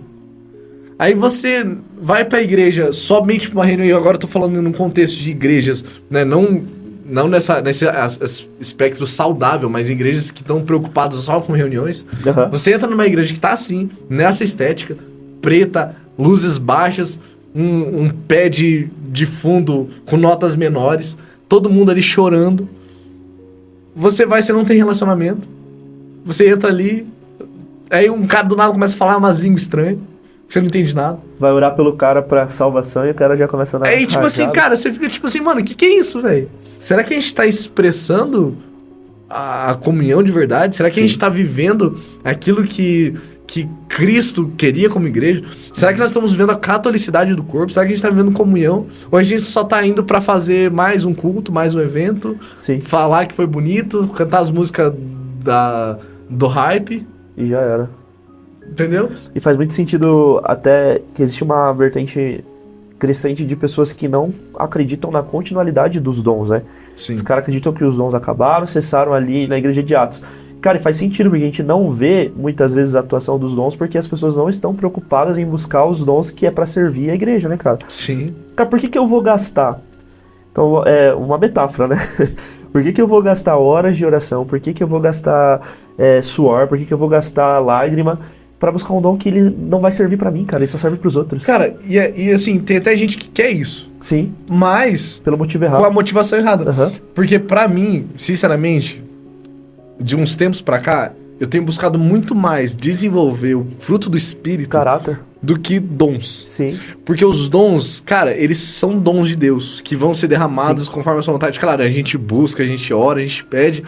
Só que o fruto do Espírito, que tá lá em Gálatas 5,19, o amor, a alegria, a paz, a paciência, a benignidade, bondade, a fé, a mansidão e o domínio próprio, são algo que, mano, que vai muito mais da morte do meu velho eu. E todo dia, toda hora, né? Você tem que matar essa carne o tempo inteiro. E é esse o caminho contrário que a galera não quer fazer. O cara acha assim, cara, eu recebi o fruto do Espírito e milagrosamente agora eu sou zen, cara. Que nada, mano. Você tem que ficar lutando contra isso o tempo inteiro. Mano, então, o fruto do Espírito, ele vai evidenciar muito mais a morte do velho homem. Sim. Entendeu? Porque, cara, é só você pegar Balaão. O cara profetizava. Glorífero, né? Ouvia e falava aquilo que Deus falou. E tudo se cumpria. E foi pro inferno. Eu comento sempre também que, acho que é Mateus 7, Jesus ele recebe 2 tipos de pessoas. A primeira ele fala bem-vindo, e a segunda que ele fala, eu não conheço vocês porque vocês praticam a iniquidade. Eram pessoas prolíferas no reino. Sim. Eram pessoas que curavam, pessoas que profetizavam, que expulsavam demônios. Exatamente. E essas pessoas não viviam uma vida verdadeira com Cristo, sabe? É por isso que hoje eu me preocupo mais se o caráter de Cristo está sendo formado em mim. Exato. Mano, como é que tá o meu amor? Como é que tá a minha paz? Como é que tá a minha paciência? Eu tô sendo um cara paciente. Ainda mais que nós que somos vocacionados pro ministério, você vai lá ver, né, Timóteo, quando Paulo fala... Quais são os critérios de alguém que anseia o episcopado? Mano, você pega ali e era pro diaconato, tá ligado? Sim. Tem que ser, tem que ser amável, tem que ter... ser respeitado pela sua família, tem que ter boa conduta com os de fora. Tem que ser respeitado pelos filhos. Exatamente. E aí eu pego todos esses critérios, eu bato e falo, cara, será que eu tô vivendo isso, mano? Cara, que engraçado, né? Eu revisitei a Bleia, né? Semana passada eu fui no culto da família que os meus pais estavam na direção, né? E aí o cara que pregou, mano, ele pregou exatamente sobre isso. E o cara foi muito corajoso, mano. Porque as pessoas que não são do contexto da Assembleia, né? Na Assembleia você só pode ser um obreiro, né? Você pode entrar no presbitério se você tiver o dom de línguas, né? Sim. E ele falou exatamente assim. Ele falou assim, cara, a gente baixou o nível de escolha dos nossos obreiros. Uau. Porque hoje a gente escolhe os obreiros por se ele fala em línguas, se ele ora em línguas e se ele é um bom dizimista. Sim. E, cara, se você vai lá e pega Timóteo, tem todos esses requisitos pro cara ser um bom obreiro. E, cara, isso é muito mais difícil do que orar em línguas, mano. É muito mais difícil do que você ser um bom dizimista. E tinha um pastor, né, que ele sempre falava assim, antes de você pregar na minha igreja, eu preciso fazer um teste com você. E o cara, mas o cara vai me falar sobre teologia, o cara vai ver minha oratória, o cara vai, alguma coisa assim, vai falar com o meu pastor. Não, mano, o cara ia lá e falava com a esposa e com os filhos desse cara. Por quê? Porque o único lugar que você pode ser verdadeiramente quem você é e expressar o seu verdadeiro caráter é dentro da tua casa, cara. Sim. E aí, tipo, uma vez eu ouvi numa pregação do Ângelo Basso sobre sacerdócio, e ele falava, cara, para de orar por dons e ora pra você ser um bom marido. Para de fazer jejum buscando o poder do alto e busca jejum pra você ser um bom pai, cara. E a gente perdeu o caráter cristão não é tão importante pra gente quanto a performance hoje, né, cara? Isso é muito perigoso. É isso, mano. É isso. Mas por quê? Por conta dessa geração, do zeitgeist desse tempo. Por causa dessa visão pós-moderna e de Instagram, de que eu preciso mostrar quem eu sou. Cara, tem uma igreja aí que eu tô criticando ela aí. Enfim. Cara, eu conheço gente lá que fala que, mano, eles não têm discipulado, eles não têm célula. Eles só têm reuniões. Tipo, eles só fazem reunião. E, mano, você vai na reunião dos caras, é legal.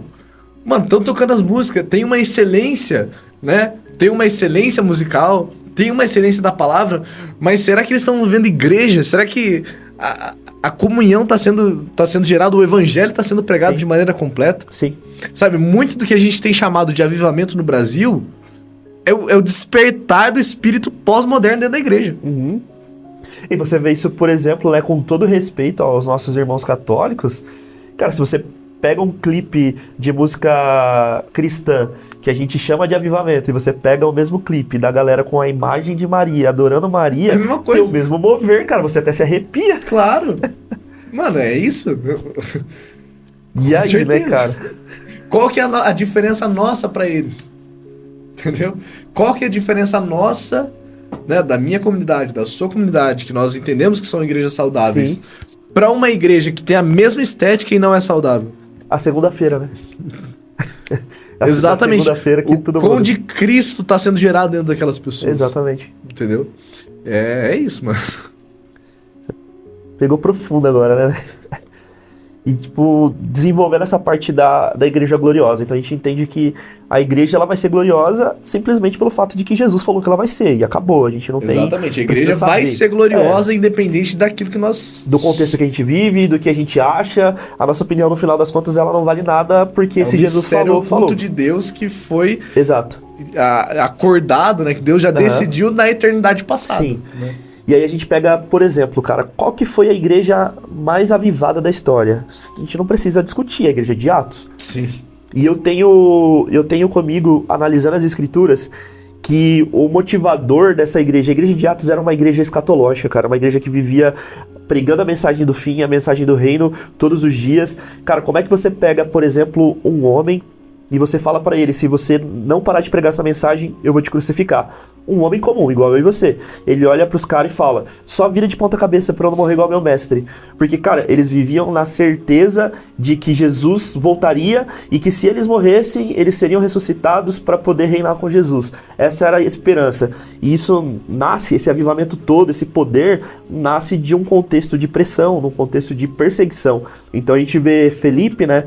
Eu não lembro as cidades específicas, mas ele estava em uma cidade, ele pregou, batizou, as pessoas aceitaram Jesus, e, cara, do nada o Espírito Santo pegou o cara e levou o cara pro outro lado, mano. O cara foi teletransportado, mano.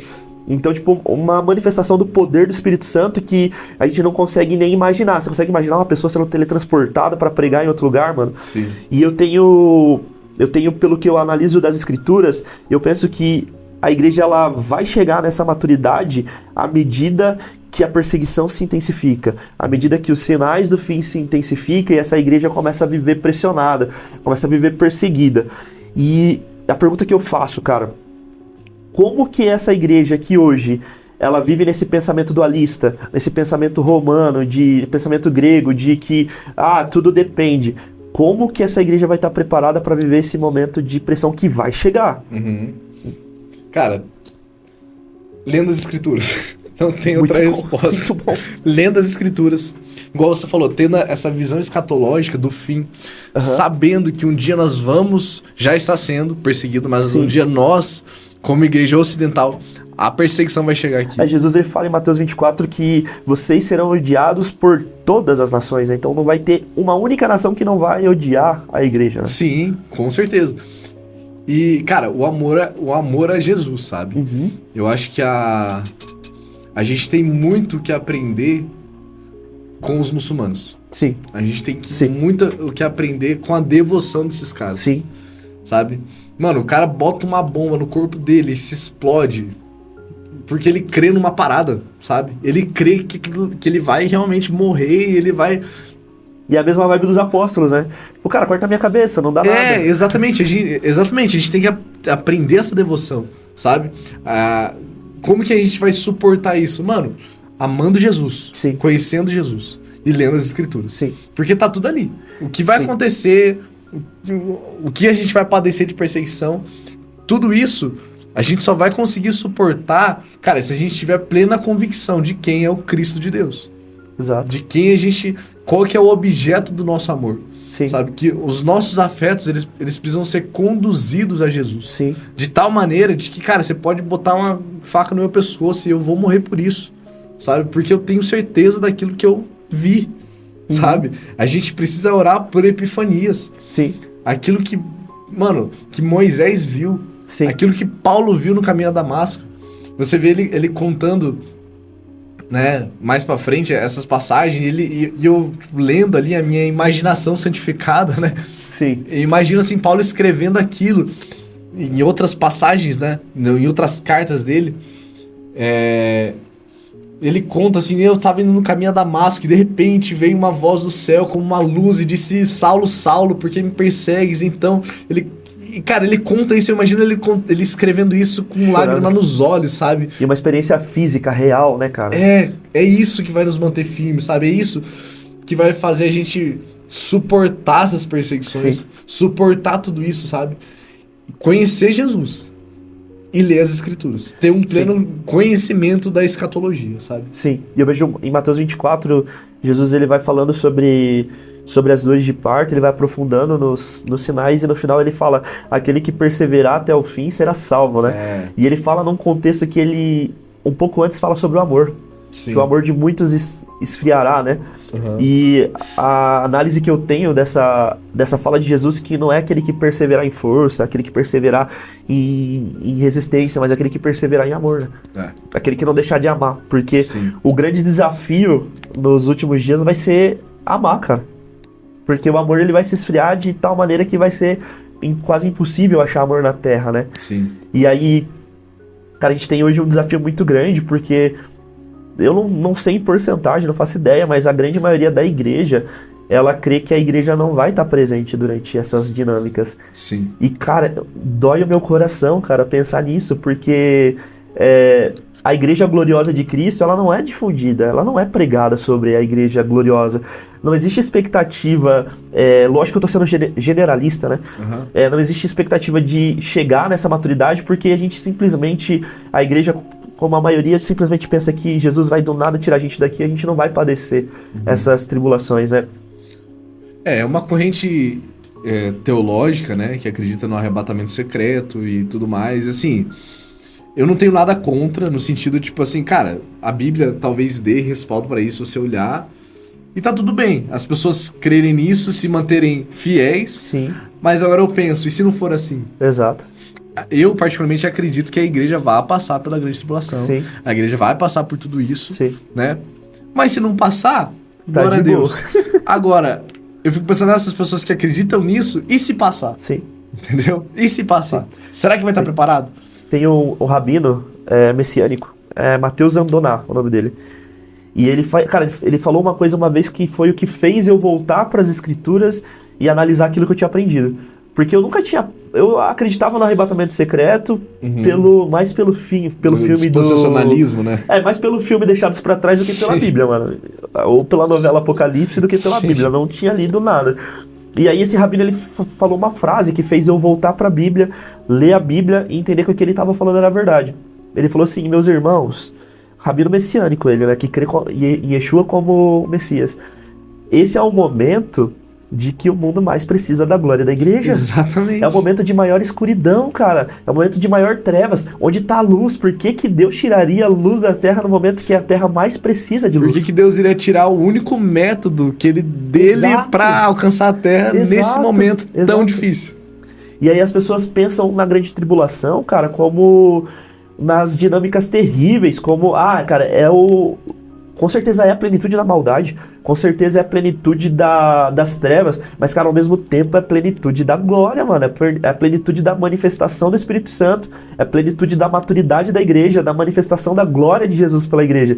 E se lá em Atos, cara, que não era na plenitude, Felipe, ele foi teletransportado de uma cidade para outra, cara, nada impede que durante a grande tribulação, quando você tiver para ser martirizado, cara, você ser teletransportado para outro lugar, cara. Isso pra Deus não é nada, cara. Sim. Então a gente olha com os olhos da coisa ruim, a gente não olha pelos olhos de que a gente vai viver os maiores milagres que jamais foram escritos. Sim. Que aquilo que tá no livro de Atos vai parecer coisa corriqueira perto dos milagres e da glória que a gente vai experimentar nesse tempo, sabe? Sim. E eu vejo que essa esperança, tanto a esperança de tipo, ter a salvação durante, né? Porque Daniel, ele não foi salvo da cova, cara, ele foi salvo na cova. Exatamente. Mas também a esperança de que, assim, cara, beleza, se eu não for salvo por um anjo, se os caras que forem me fuzilar não ficarem cegos, se a minha cabeça realmente for arrancada, eu tô de boa, cara, porque logo em seguida o meu rei volta e ele vai me ressuscitar e eu vou viver com ele pra sempre, cara, e tá tranquilo. Não, exatamente. Mano, você pega, por exemplo, as 10 pragas. Sim. Deus não tira o povo do Egito. O povo tava ali, né? Gozem né? Não tava ali, os hebreus moravam em Gósen, só que as pragas não chegavam. Não. Tá ligado? Mano, essa é uma perfeita... Isso era um testemunho, né, cara? Exato, um perfeito testemunho daquilo que... O faraó pistola. Por que eles não, cara? E é um exemplo pra nós. Exato. Tá ligado? As pragas vão vir sobre o mundo, a igreja vai estar aqui, e, mano, se a gente precisar sofrer junto, a gente vai sofrer junto. E se, mano, pregando Deus... o evangelho, né, cara? Pregando o evangelho. Se Deus quiser livrar a gente de alguma coisa, ele vai livrar. Sim. Sabe? Mas uma coisa que a gente tem que ter em mente, cara, é que o que diz no penúltimo capítulo de Apocalipse, que o próprio Deus enxugará dos nossos olhos todas as lágrimas. Sim. Mano, na entrada, velho, na entrada do paraíso, assim, no último dia, no último momento da nossa vida aqui na Terra, Deus vai enxugar dos nossos olhos todas as lágrimas. Sim. O que isso significa? Que até o último dia vai ter lágrimas. Sim. Vai ter choro. Sim. Vai ter luto.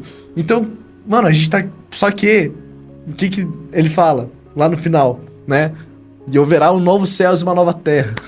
E o próprio Deus estará com eles, será o seu Deus. Uau. E habitará... E, cara, esse é o tabernáculo de Deus com os homens. Isso me lembra de Êxodo, acho que é Êxodo 25, né? Quando ele ordena Moisés construir um tabernáculo e Deus fala assim, e eu habitarei no meio deles. E aí lá em Apocalipse a palavra fala, e finalmente habitarei no meio deles. E eu falo, exatamente, tipo assim, cara... Deus anseia por esse dia, cara. É a comunhão, sabe? Qual que é o propósito eterno de Deus? Morar entre os seus filhos. É a comunhão, sabe? Que ele quis fazer desde o Éden.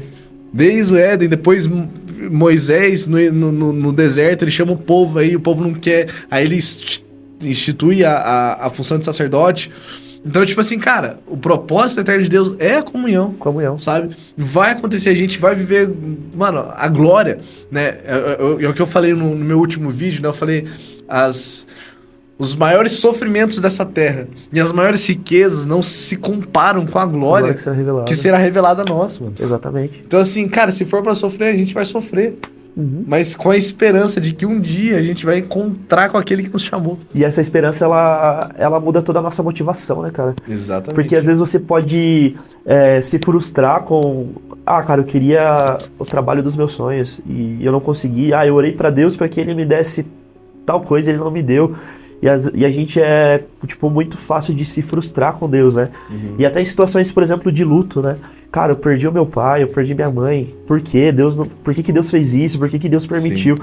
E todas essas coisas, quando você olha para essa esperança final, e você vê que Deus, ele pega a morada dele, ele traz pro meio da terra, ele fala, cara, finalmente eu posso morar com você. Uhum. Finalmente eu posso ter plena comunhão com você. Sim. Todos os sofrimentos, como diz Paulo, é tipo ínfimo, cara. E todos os ganhos são perca perto disso, né, cara? E isso porque a gente tem a esperança fundamentada no lugar certo. Né? Sim. E eu vejo que hoje, Satanás, o que ele mais roubou na igreja atualmente, que foi a maior confusão que Satanás fez no meio da igreja nos dias de hoje, foi ter roubado essa esperança, mano. Sim. Sim. E essa mensagem, ela não é ouvida com bons ouvidos, mas ela... É um falso entendimento, não é nem um falso entendimento, mas é um não entendimento. Exato, e quando você proclama essa mensagem, cara, as pessoas têm comichão nos ouvidos e elas não querem ouvir essa mensagem. Cara. E normalmente, mano, a maioria dos crentes, você vai falar sobre Apocalipse, eles ficam com medo, tá ligado? Exato, ficam cara. espantados. E é totalmente diferente, cara. A revelação das coisas do fim, a revelação da igreja do fim é pra nos encher de esperança. Que, tipo, cara, aqui, você tá vendo? É um momento de maior tensão. Aqui vai ter gente de vocês que vão ser mortos, vai ter gente que vai ser entregues, o seu próprio irmão vai te trair, o amor vai esfriar, só que logo aqui, cara, eu vou morar com vocês pra sempre. Vocês não vai ter mais lágrima, não vai ter mais choro, não vai ter dor. O rio que flui do trono do próprio Deus vai saciar vocês. Sim. Vocês nunca mais terão fome. E vocês vão viver comigo, sabe? Então, é isso, cara. É uma esperança que Paulo chama de esperança abençoada, sabe? E eu fico pensando como que é viver sem ter os olhos voltados pra isso, cara. É uma vida que não vale a pena, sabe? Se você não tem uma visão escatológica muito bem definida, a sua missiologia não vai ser efetiva. E sempre falta algo, né? Porque se você não sabe pra onde você tá indo, pra onde essas pessoas que você tá pregando vão ir, por que você vai pregar? Exato. E até um exemplo muito... Porque eu passei pessoalmente, né? O meu sogro faleceu fazem 3 anos. E minha esposa era muito ligada com ele, né? E a minha esposa tava grávida de 6 meses quando ele faleceu. Então, cara, foi um choque muito, muito grande. E ele faleceu, tipo, cara, do nada. Tava bem, teve um mal súbito e faleceu. Caraca. E a gente sentou na cama e a gente olhou um pro outro e eu falei pra ela, falei, amor, é o seguinte, agora ele tá com Deus. Eu sei que dói, eu sei que isso, a gente não tá preparado pra isso, mas a gente não vai olhar pra isso. O nosso olhar vai estar aqui, mediante ao som da última trombeta, ele vai ressuscitar e a gente vai estar junto pra sempre, cara. É isso. E essa é a nossa esperança como igreja, cara. E isso mudou a forma que a gente lidou com isso. Cara, dói até hoje, mas isso não paralisou. Exatamente. Isso não fez que a gente parasse e voltasse pra trás e olhasse pra Deus e falasse, por que, Deus? Por que você Sim. fez isso, cara? Nossa, ele era tão bom. Não, cara, porque a gente entende que isso aqui é passageiro e a nossa esperança não tá aqui. Cara, é aquilo que a gente falou sobre a questão das suas afeições, né? Quando as suas afeições estão em Jesus, cara, Cristo é o suficiente, sabe? Sim. Cristo é o suficiente. O resto, mano, glória a Deus pelo meu emprego, glória a Deus pela minha namorada, pela minha esposa, pelo meu filho, glória a Deus pela minha família, mas se Deus me tirar tudo, Sim. sabe? E eu não tô falando nem o capeta, tô falando Deus, assim como ele fez com Jó. Ele tirou tudo. Mano, o que é suficiente nessa terra é Cristo. E ele precisa ser acima de tudo, sabe? E quando a gente chega nesse lugar, né, de que Paulo chegou, de que Cristo era o suficiente para ele, mano, tudo muda. Porque você vai ver ele falando, né, a respeito das ofertas que ele recebeu. Tem uma parte ali que ele falou, glória a Deus pela vida de vocês, eu agradeço pelas suas ofertas, mas eu não precisava. Mano, ele precisava, ele tava preso. Sim. Ele dependia dessas ofertas, mas ele falou, cara, eu dependo de Deus. Exato. Eu não dependo das ofertas de vocês. Obrigado. Glória a Deus pela vida de vocês. Mas eu não precisava. Porque eu não dependo de vocês, eu dependo de Deus. Sabe, Paulo chegou num lugar de que, cara, eu posso me fazer de tudo para com todos, a fim de que a mensagem do evangelho seja pregado. Eu posso, cara, viver com muito, eu posso viver com pouco, eu posso ser açoitado, eu posso passar de tudo nessa terra. Mas eu sei em quem eu tenho crido. Sim. Entendeu? Sim. Isso, cara, é maravilhoso. Muda toda a perspectiva, né, que a gente tem. Cara, tem um testemunho do... O cara, ele tava... Se eu não me engano, ele tava longe da família. A família tava indo encontrar ele e sofreu um naufrágio. E ele perdeu os familiares dele. E era um momento de extrema tragédia. E ele compôs uma música. Sim. E a música que ele compôs é: se paz a mais doce me deres gozar, se dor a mais forte sofrer, Sim. ou seja o que for. Ele termina: tu me fazes saber que feliz com Jesus sempre sou. Sim. O cara enfrentando o pior problema da vida dele, cara, perdendo a família. Ele, cara, eu sou feliz. Sim, cara, e essa composição eu acho muito interessante, porque assim, eu trabalho com marketing, né, com criatividade, então tudo que eu leio, eu crio uma imagem na minha cabeça, assim, e eu imagino, sabe, porque nesse episódio ele passou justamente no lugar onde o navio naufragou, afundou. E nesse lugar ele escreve essa música. Eu fico imaginando, cara, ele passando de navio, assim, olhando pro mar, onde provavelmente os filhos... Onde exatamente a família dele tava lá. E, cara, ele poderia chorar. Ele poderia, mano, entrar em crise com Deus. Deus, por quê? Eu sou crente, eu prego a sua palavra. Sim. E aí ele pega um papel e uma caneta. Sou feliz com Jesus. E, em vez de escrever uma nota de lamento, Sim. em vez de escrever uma nota de luto, um diário, né? Hoje é dia 2 de abril de não sei o que, tô passando aqui no lugar, tô passando pra dor. Mano, ele fala assim, não. Sou feliz com Jesus. Se dor a mais forte sofrer. Seja o que for. Seja o que for. Tu me fazes saber que feliz com Jesus sempre sou. É isso, sabe? E tem a esposa do Gunnar Vring, né? Que é um dos fundadores da Assembleia de Deus. Sim. Ela perdeu os 2 filhos e eles não podiam enterrar a criança na cidade onde eles estavam, porque cristão não podia enterrar lá. Eles pegam o corpo das crianças e vão para uma cidadezinha para achar um lugar para enterrar. E ela chega na frente do túmulo dos filhos lá, que ela perdeu, e ela começa a cantar: bem-aventurados que confiam no Senhor como fez Abraão.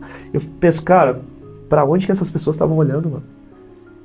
é com certeza para um lugar diferente do que a maioria de nós está olhando, cara. Total, mano. Você pega... cara, a gente fez contato com um pastor no Paquistão, o pastor Doud. Uhum. Inclusive, algumas semanas atrás, a gente fez uma live, né? Sim. Diretamente com eles lá, no momento de culto deles lá, no sábado de manhã, o pastor Thiago pregou, né, pra essa igreja lá. Eles se reuniam em Becos, no Paquistão. Sim. E, cara, o que leva essas pessoas a frequentar um lugar assim, sabe? Onde, mano, qualquer momento isso pode ser fuzilado, pode ser decapitado, assim como aconteceu. O pastor Dodd falou, um empresário daqui foi decapitado em praça pública e era membro daqui da igreja. O que leva essas pessoas a chegar num lugar assim? O que eles veem, né? O que eles veem.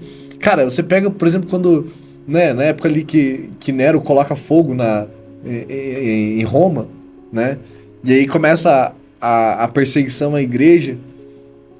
E tem relatos históricos, né? Onde eles faziam tochas humanas, né? Sim. Eles colocavam os cristãos pendurados e colocavam fogo. Sim. Só que foi um dos momentos de maior conversão da história. Exato, a maior glória da igreja. Por quê? Porque o cidadão estava indo à noite, voltando do trabalho, e ele via as pessoas queimando. Só que, em vez de ele ouvir gritos, ele ouvia esses cristãos cantando. Uau. E, cara, o que esses caras viram, mano? O que eles estão vendo? Você tá ali... Mano, a gente vê relatos, né? Eu que dei, mano, mais de 10 anos estudando sobre igreja perseguida e escutando testemunhos e conexões. Cara, a gente vê, assim... por exemplo, no Sudão, né? Teve um relato de que terroristas invadiram ali a casa de uns irmãos da igreja, botaram eles assim, enfileirados. E aí falou assim, qual que é as últimas palavras de vocês? Aí tava os 2 filhos, a mãe e o pastor. E aí eles falaram assim, viu, qual que são as últimas palavras de vocês?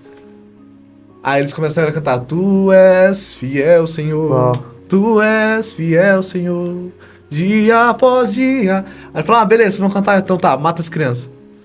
Por quê? Porque eles matam os filhos pros pais negarem. Se arrependerem. Falou, nega Jesus. E aí a mãe olhou pro filho assim, fica tranquilo, que daqui a pouco a gente vai estar junto. Uau. Mano, o que essas pessoas viram, mano? Sim. E é essa visão que eu acho que é o meu maior anseio que eu tenho buscado ultimamente. Mano, Deus, me revela algo que eu ainda não vi. Isso. Sabe? Eu quero ver uma face de Cristo que eu ainda não vi. Tem muito simbólico isso, obviamente que é cinema, cara. Mas no primeiro episódio da 4ª temporada de The Chosen, né? Pode procurar no YouTube aí quem tá ouvindo e não assistiu. João, ele tá com a cabeça no lugar onde apoiava pra ser decapitado. E aí tá o escrivão lá. Alerta de spoiler, tá, gente? Spoiler, quem não assistiu. Quem ainda não assistiu, pula essa parte. Pula. Tá lá o cara lavrando o termo de execução dele. E ele olha pra janela e ele vê o Cordeiro de Deus. Uau. Ele vê o Cordeiro. Uau. E assim, não tem como saber se João viu isso ou não, cara. Mas, cara, é simbólico isso, porque ele olha pro Cordeiro e ele começa a rir. E aí os caras não estão entendendo, cara. Cara, você tá rindo do quê? Porque eu nunca fui pra um banquete de casamento. Uau. E olhando pro Cordeiro, cara, com os olhos fixos naquele que é o autor e consumador da fé dele. Uau. E é isso que Cara, a gente tem olhado pro lugar errado. E isso deveria causar dor profunda no nosso coração. A gente sucumbiu ao espírito da época. Exato. Hoje, se eu tiver uma frustração financeira, se eu tiver endividado, eu olho pra isso como se isso fosse mais poderoso do que a glória que vai ser revelada na vinda do Filho de Deus. Mano, mas esse é um mal, cara, que eu vejo assim que... Principalmente por conta dessa teologia do coaching. Sim. Que tem sido pregado no Brasil.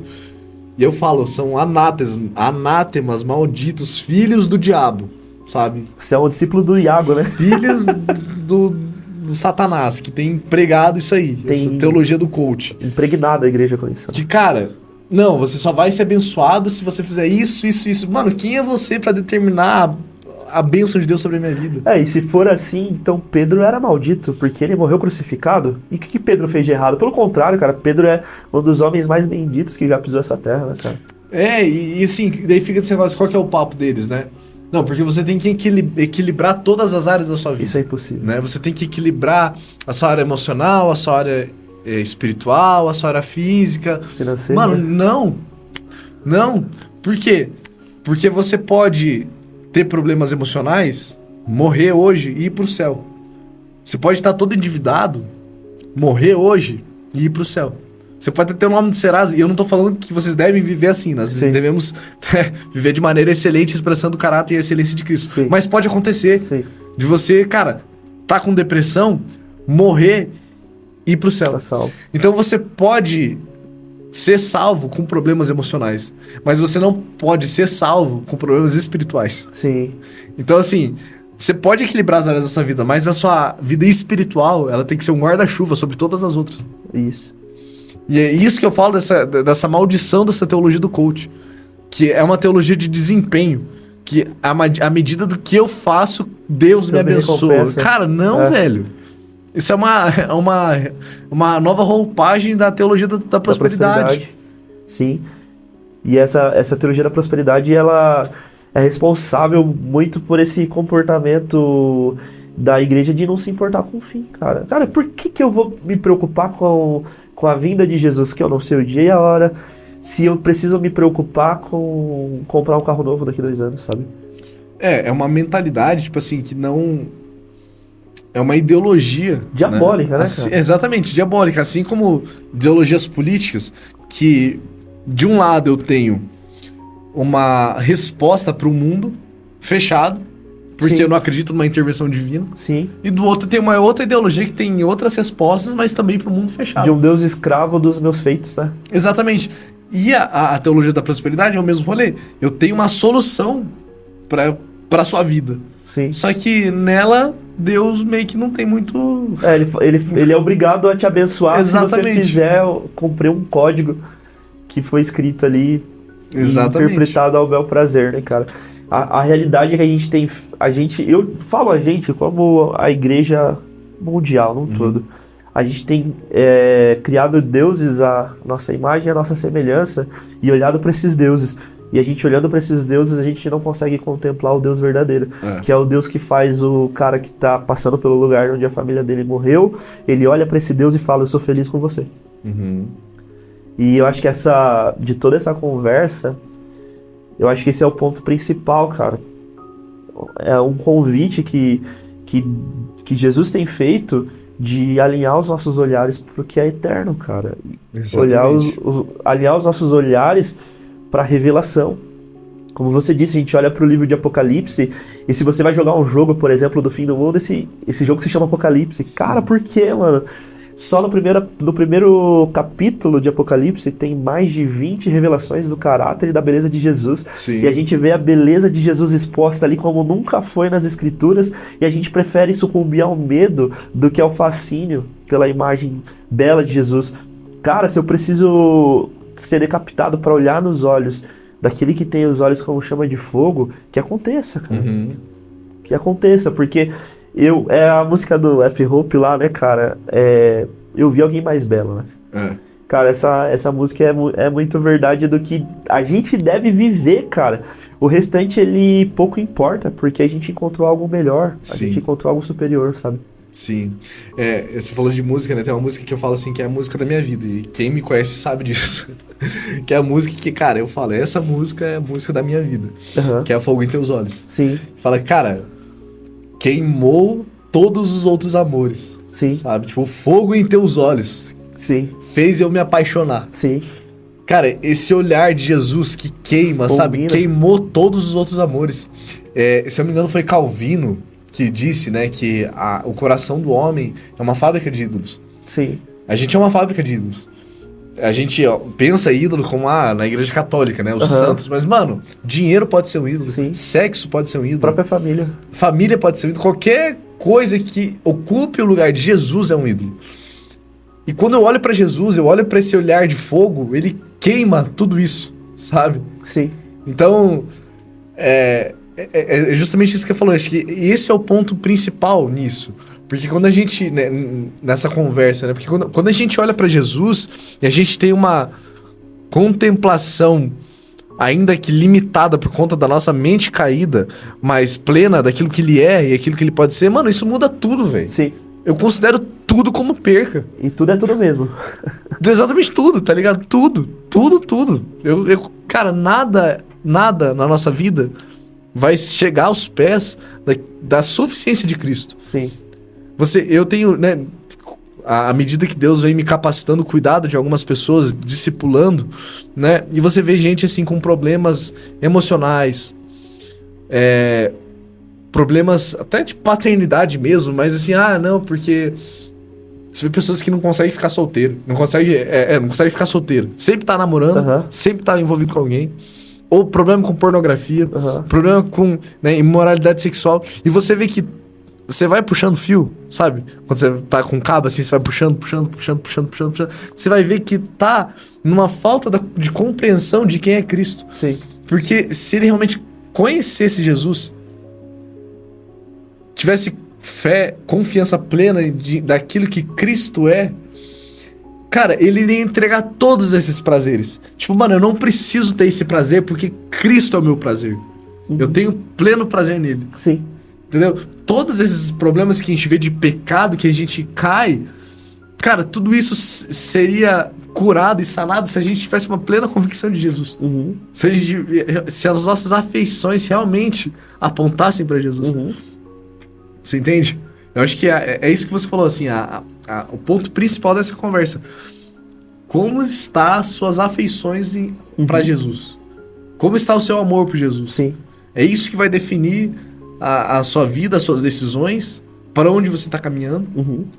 Se você realmente deseja conhecê-lo. E tudo isso se converge, né, na escatologia, porque o plano eterno de Deus é convergir todas as coisas nos céus e na terra em Jesus. Em Cristo, sim. E é isso, cara. Que conversa rica, mano. Eu nem vi quanto tempo deu já.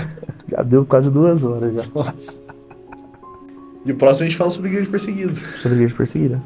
Fica o convite aí, eu auto me convidando. Já tá feito. Então a gente vai encerrar por aqui, pessoal. Agradecendo mesmo, Paulinho, pelo teu coração, Amém. pela disponibilidade. Creio que as pessoas precisam ouvir o que Deus tem colocado no teu coração. Amém, mano. Eu oro para que ele aumente essa tua fome e essa tua busca. E eu sei que você é muito importante nesse propósito, que você possa florescer, mano, onde você tá como missionário. E é isso, já tá marcado já uma próxima conversa, que a gente vai falar mais sobre a igreja perseguida. E é isso, mano, quiser despedir da galera, deixar um recado aí. É isso, gente, muito obrigado, de verdade, agradeço de novo, né, novamente pelo convite, e é uma honra pra mim estar aqui, né, falando um pouco... Assim, o que eu falo, né? É mais do mesmo, né? Eu não tenho nenhuma revelação nova. Nada que eu falei aqui foi o que você ainda não pode estudar em livros de teologia, aquilo que os pais da igreja falaram, né? Eu só repliquei aquilo que eu aprendi estudando com esses caras, então é uma honra pra mim estar aqui. E é isso, Matheus. Eu creio que esse projeto que Deus colocou no seu coração é algo que vai agregar muito o corpo, muitas pessoas vão ser impactadas através desse conteúdo riquíssimo que você tem produzido aqui. E é isso, gente. Orem por nós, orem pelo Paraguai, orem pelo Brasil e mantenham-se firme no corpo. Até que ele venha. Não se decepcione. Você vai ter decepções, na verdade. Eu falei errado, né? Você vai ter decepções, você vai se decepcionar. Ninguém é perfeito. Os pastores vão te machucar. Eu não tô falando se vão te machucar. Sim. Você vai ter decepções com irmãos na igreja, você vai ter desavenças, mas se você estiver firmado em Cristo e os seus olhos estiverem fitos nele, isso não vai te abalar. É isso. É isso. Valeu então, pessoal. Quem ainda não segue aí o podcast, começa a seguir. E tamo junto. Até a próxima.